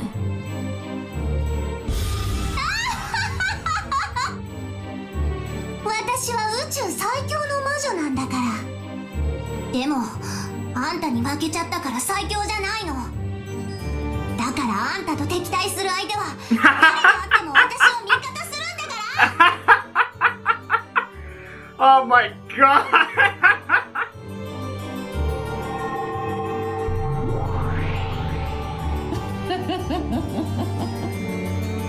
というわけだ。大ベルンカステル教が相手ならば、この程度ではハンデにもならぬだろうが、余興にはふさわしかろう。好きになさい。バレてる以上、私も本格的にやらせてもらうわ。それがよかろう。もとよりわらわの辞書に手加減の文字はないのでな。ラムダデルタ教、この度の貴重な縁を楽しもうではないか。ええ、こちらこそよろしくよ、ベアトリーチェ教。こいつには私も散々に栄養飲まされてるの。私たち2人で叩き潰して2倍でお返ししなきゃ腹の虫が収まんないのよ。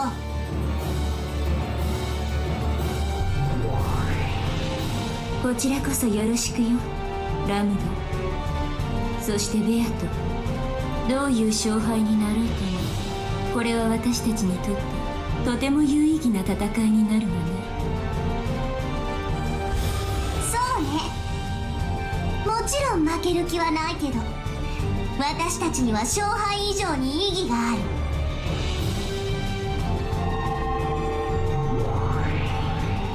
何しろわらわたちは退屈を愛さない。The three witches giggled, cackled, and goffed. その通りよ。感謝するわ、ベアト。やっと退屈から逃れられそうだわ。せいぜい私を楽しませなさい。ラムダデルタと2人がかりで。そうさせてもらうぞ。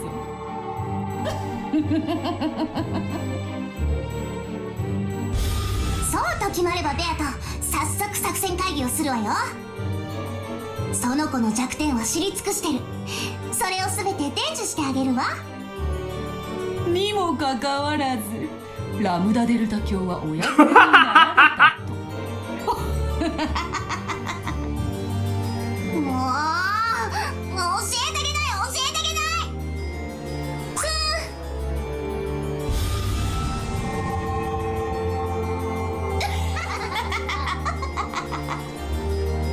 い。退屈しない御人であるな、ラムダデルタ教は。でしょ。面倒をよろしくね。あれで寂しがり屋なのよ。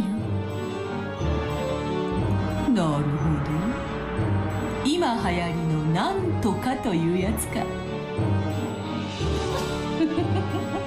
さすがはラムダデルタ教、最先端でおられる。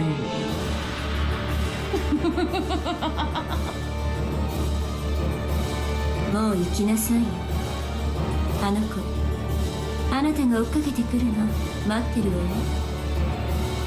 それでは失礼しよう。また次のゲーム。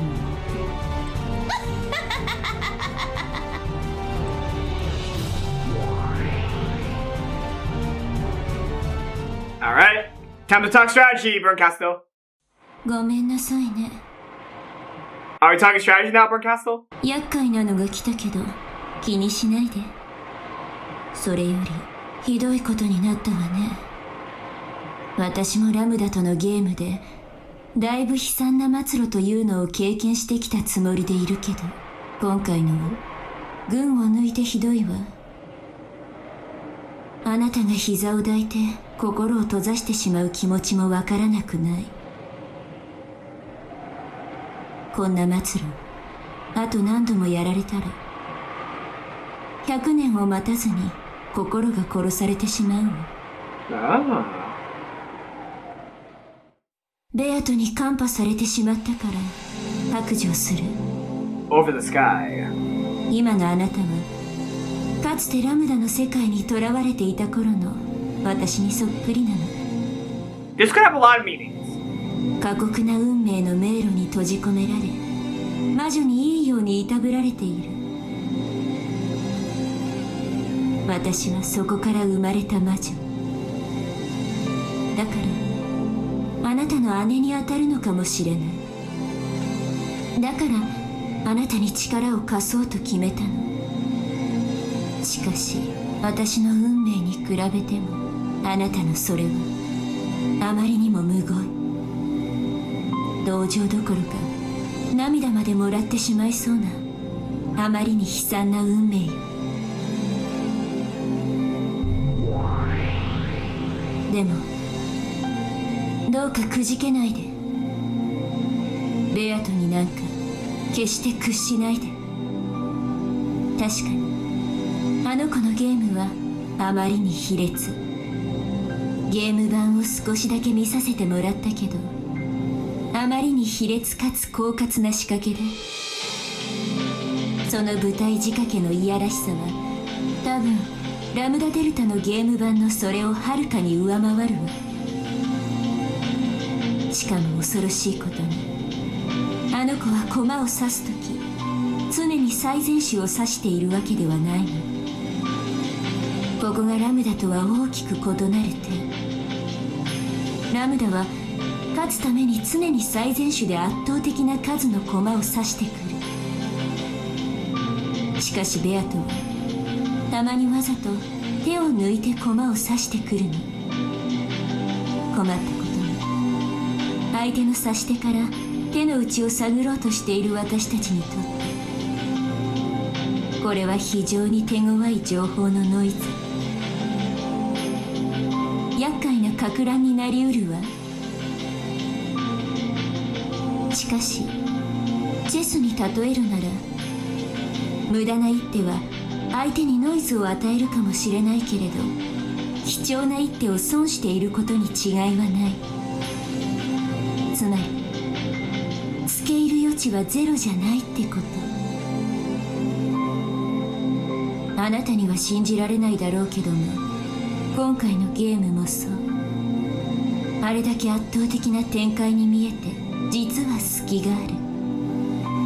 つけ込ませたいかのように隙がある。それが罠なのかこちらを試しているのかわからないけども、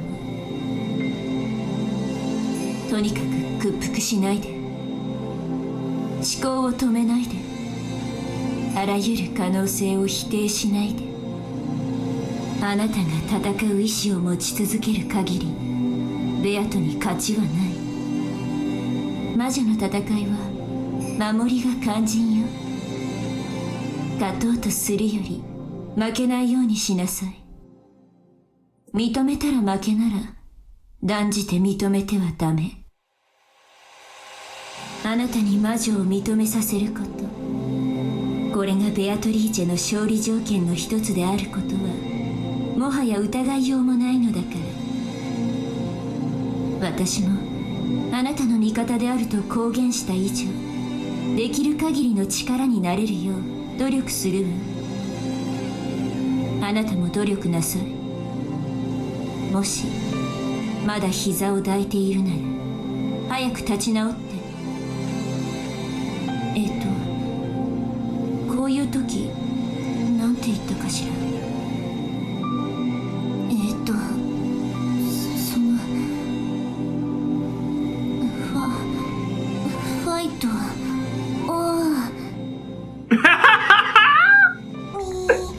みぱおーピカ恥ずかしいわねこれ。私がここまでしてあげたんだから早く立ち直りなさいよね。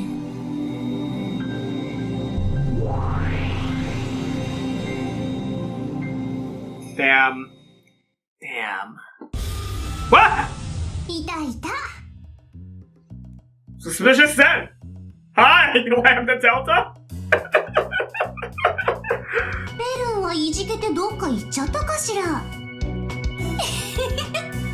本当にざまあないったらありゃしない。それにしても相変わらずベルンが選ぶ駒はしょぼいわね。チェスだってそうでしょ。駒が全部ポーンだったら勝ち目ゼロでしょ。駒が全部ルークやビショップだったら絶対負けやしないわ。まあ前回は私がついつい哀れになって好きな場所から駒を進めていいわよって言ったら、ベルンのやつお情けの空気も読めずに手持ちのポーンを全部入場させた状態から始めて、何よあれ、あんなの負けでもなんでもないんだから。思い出しただけでもムカムカするわ。そんなわけでこの私はベルンがギャフンとする顔を見ないと腹の虫が収まらないわけ。そんなわけなんでベルンの駒のあんたがそんなざまなんで私は最高にいい気分なわけ。しかもあの子はあれでいて本当に負けず嫌いだから、きっと今頃悔しくって歯ぎしりをして涙をポロポロ流してるわよ。本当にざまあないわよ。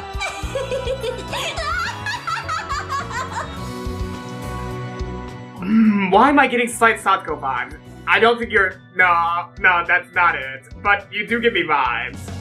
ほら、あんたも一緒に笑いなさいよ。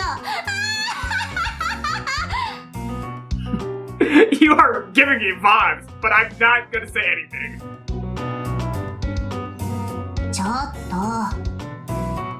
あんたまだ膝を抱いてるの？ベアトにちょっと本気出されたくらいでもうそのざまなの？情けないったらありゃしない。あんまり情けないからちょっとだけ力を貸してあげるわ。この宇宙最強で絶対の魔女である大ラムダデルタ卿があんたの絶望的な勝率をほんのちょっぴりだけ絶対に近づけてやるわ。感謝なさい。ベアトリーチェはね、確かに残酷で強力な魔女かもしれないけれどこの私の敵じゃない。なぜか？甘いからよ。あの子はあと数手でチェックメイトできる局面を作りつつわざと詰めない。くだらない駒を取ったり余計な駒を置いてより一方的な盤面にしてみたり、早い話が勝ちが見えると遊び出す悪い癖があるってわけ。あんたやベルンにとって辛い様々な攻め手のほぼ全てが私から見ればやりすぎの無駄もいいところ、つまりそれこそ好きでありチャンスでもあるってわけね。恐れるに値する相手じゃないでしょ。手段と目的を時に履き違える。そして悪い遊びが過ぎる。その結果自ら弱点を作り晒してさえいる。私のような最強の魔女から見ればなんでこんな余裕ぶったことをするのか理解できない。自ら勝率を下げてるなんてね。でもまあそのせいでベルンみたいな相手を読んでかわすタイプの魔女には非常に相性が悪いってわけよ。読みが効かないから。ベルンにとっては私みたいな素直で正直なタイプは読みやすくてやりやすいんでしょうね。ムカつくことに。まあでも私みたいな超火力タイプはベアトみたいな軽くて広い弾幕タイプなんか真正面から打ち破れちゃうわけだから、相性のじゃんけんみたいなものかしら。私がパーならベアトがグー、ベルンはチョキってとこね。まあどうでもいいことかしら。確かに私のパーはベルンのチョキに負けるけど、パーよりはるかにすごい超パーだったらチョキにだって勝てるでしょ。つまりこのラムダデルタ卿は超パーってわけ。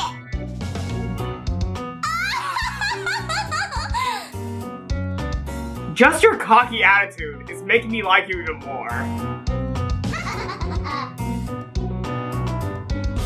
少しは血色が戻ってきたみたいね。ベアとのやつ、ローザとかいう駒をいじめて遊んでるわ。一見すると本当に趣味の悪いやつだと思うでしょ。違うのよ。あんたが立ち直って戻ってくるのを期待して時間を潰して待ってるだけなのよ。I see what's going on here. わざと憎まれるようなことをしてあんたの義憤を引き出そうという手ね。ああ、やだやだ、そういう子って。じゃあ私は戻るわね。あ、私があんたにちょびっとだけ力を貸したのは内緒よ。別にあんたを助けたくて力を貸したわけじゃないんだからね。この宇宙最強の魔女の私はベルンに負けて最強の座を奪われちゃったの。それで私はベルンからその座を取り戻さなくちゃならないわけだけど、もしここでベルンがベアトに負けちゃったら最強の座が今度はベアトに移っちゃうじゃない。まあ別に私はベアトから奪い返す方が楽だからいいわけだけど、それじゃあ私の腹の虫が収まらないのよね。She wants to beat Beatrice and Bernkastel. ベルンは私が打ち負かす。そして最強の座も私が取り返すの。別にあんたに力を貸すわけじゃないんだからね。ベルンを泣かせたら許さないんだから。Oh. Alright, so we beat Bernkastel, but don't make her cry. That's a hard task, but we might be able to do that.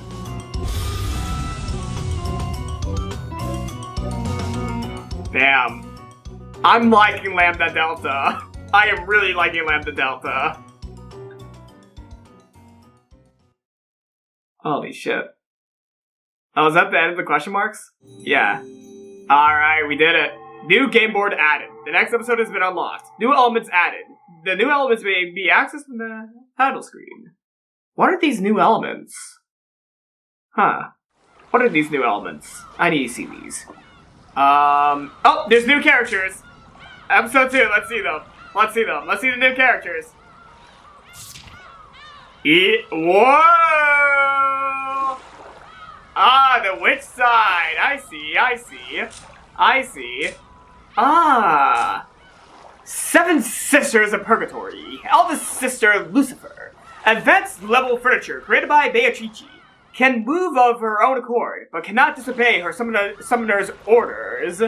Possesses significant power, even in human form, but her terrifying full potential is truly unleashed only upon returning to her original form as one of the 7 stakes of Purgatory, and soaring at the enemy at high speeds.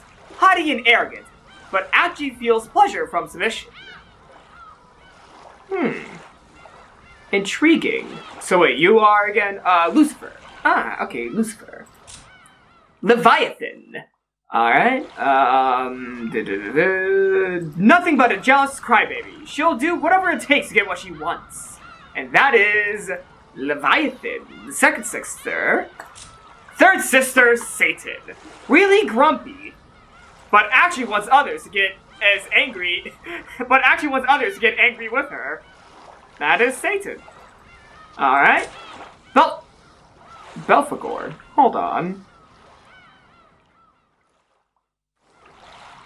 I've seen inflation art of you. Maybe it wasn't you, but you looked like someone I've seen inflation art of before. And no, I don't go out of my way to see that. I just run across it. Fourth sister Belphegor. Thoughtful and hardworking. Because of this, she corrupts her masters. Fifth sister Mammon. Oh yeah, they definitely have the... Okay, they all look like they have the bottoms of an Angel Mort uniform. They have the bottoms of an Angel Mort uniform. Fifth sister Mammon. Really greedy. Once she decides she wants something, she will sacrifice anything and everything to get it. Sixth sister Beelzebub. In fact, a gourmet. Would use any ingredients to make a good meal. Even her own body. Nice. Seventh sister Asmodeus. At that age where she wants a boyfriend, would give up her life for love. Asmos Dias. Ah, so this is why Kinzo's on the human side. Which side? I gotta see this. Ushiromiya Kinzo, a self-taught human mage. His natural talent and level of knowledge are nothing special. But when his nearly insane powers of concentration and dedication were transformed into magical power, he awakened as a great mage. His power is at least great enough that he was able to summon Beatrice and form a contract with her. Though his power is great, but is also extremely lopsided. In particular, he specialized in summoning and barriers, so perhaps it is fitting to call him a summoner instead. And his furniture, Genji, Shannon, and Cannon.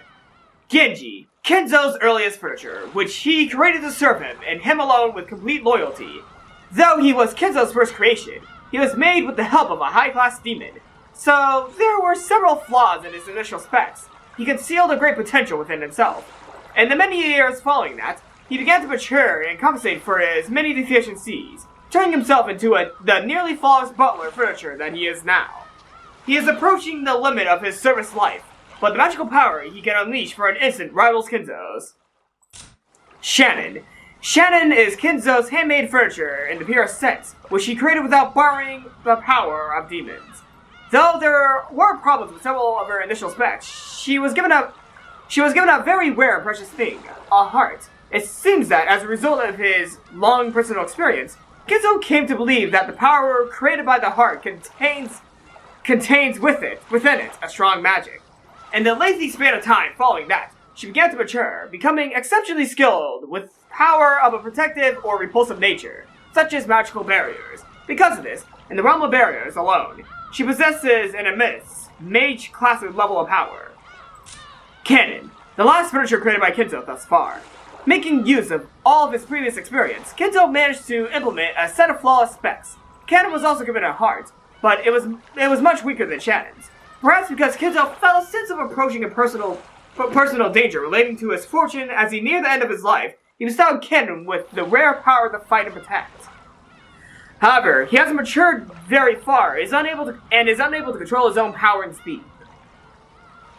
Ushiromiya Butler, an unfortunate man to whom Beatrice has taken a liking, a human who inherited the black blood from Kinzo. Inherited the massive resistance to magical power that Kinzo was born with. Ironically, it was this trait that made it so hard for Kinzo to succeed as a mage. A massive magic defense can be an ace in the hole for a battle against a witch. Kinzo has begun to lose this power with age, but Paladin's power is still on the rise. Perhaps it's understandable why Beatrice tried to crush it as soon as possible. Ushiromiya Maria, a little mage who has inherited the black blood from Kinzo. Unlike Kinzo, she was gifted with natural talent and began to tread the path of the mage while still young. That said, her power is still weak, and she is no more than an apprentice. However, she is skilled with enchantments, which bestow magical power upon objects, and the magical items she creates compete with those of the Meister class. I can't execute her. Oh man, I can't execute them. Wait, can I execute? No, I can't execute them. No! I wanted to execute them! No! No! I wanted to execute them! Damn it! Damn it, you caught me in my game. You caught me in my game. I wanted to execute them all. Damn it. Well, I could execute Beatrice. What? What? What? Oh, okay, yeah, okay, I get it. I understand why. Okay. Okay. Okay. And for the hell of it.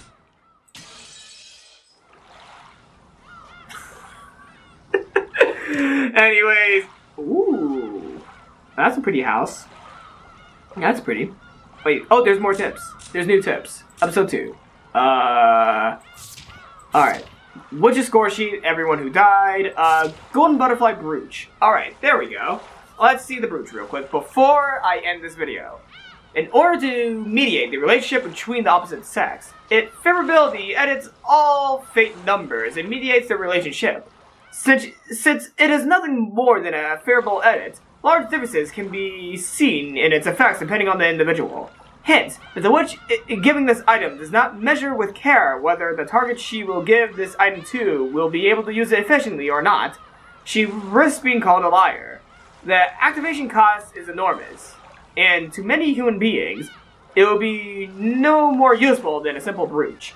However, blind love pays enormous costs with ease. If there is a goodwill from the other partner in addition, the effects will become even more dramatic. Ironically, the more dramatic the effects are, the less of a need there was for such a brooch in the first place. And now, to end this video, it's time for me to go to my phone notes to my top 100 visual novels and add Umineko no Nakuko ni Episode 2, Turn of the Witch, to my top 100 list.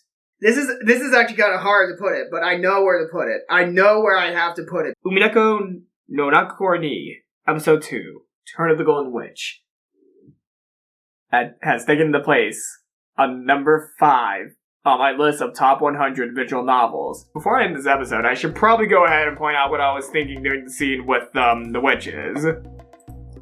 A lot of stuff that Bernkastel was saying, I don't know how to pronounce her name right there, but a lot of the stuff that Bernkastel was saying definitely gave signs that she might be a form of Rika.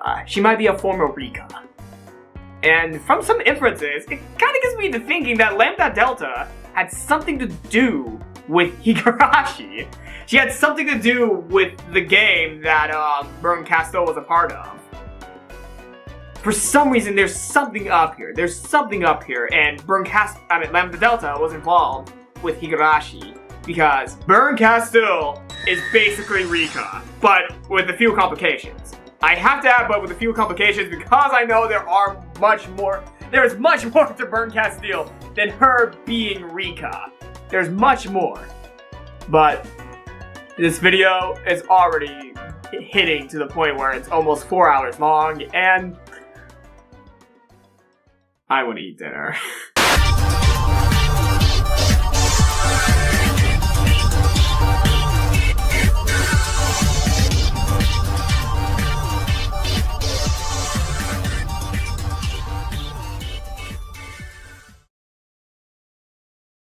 Okay.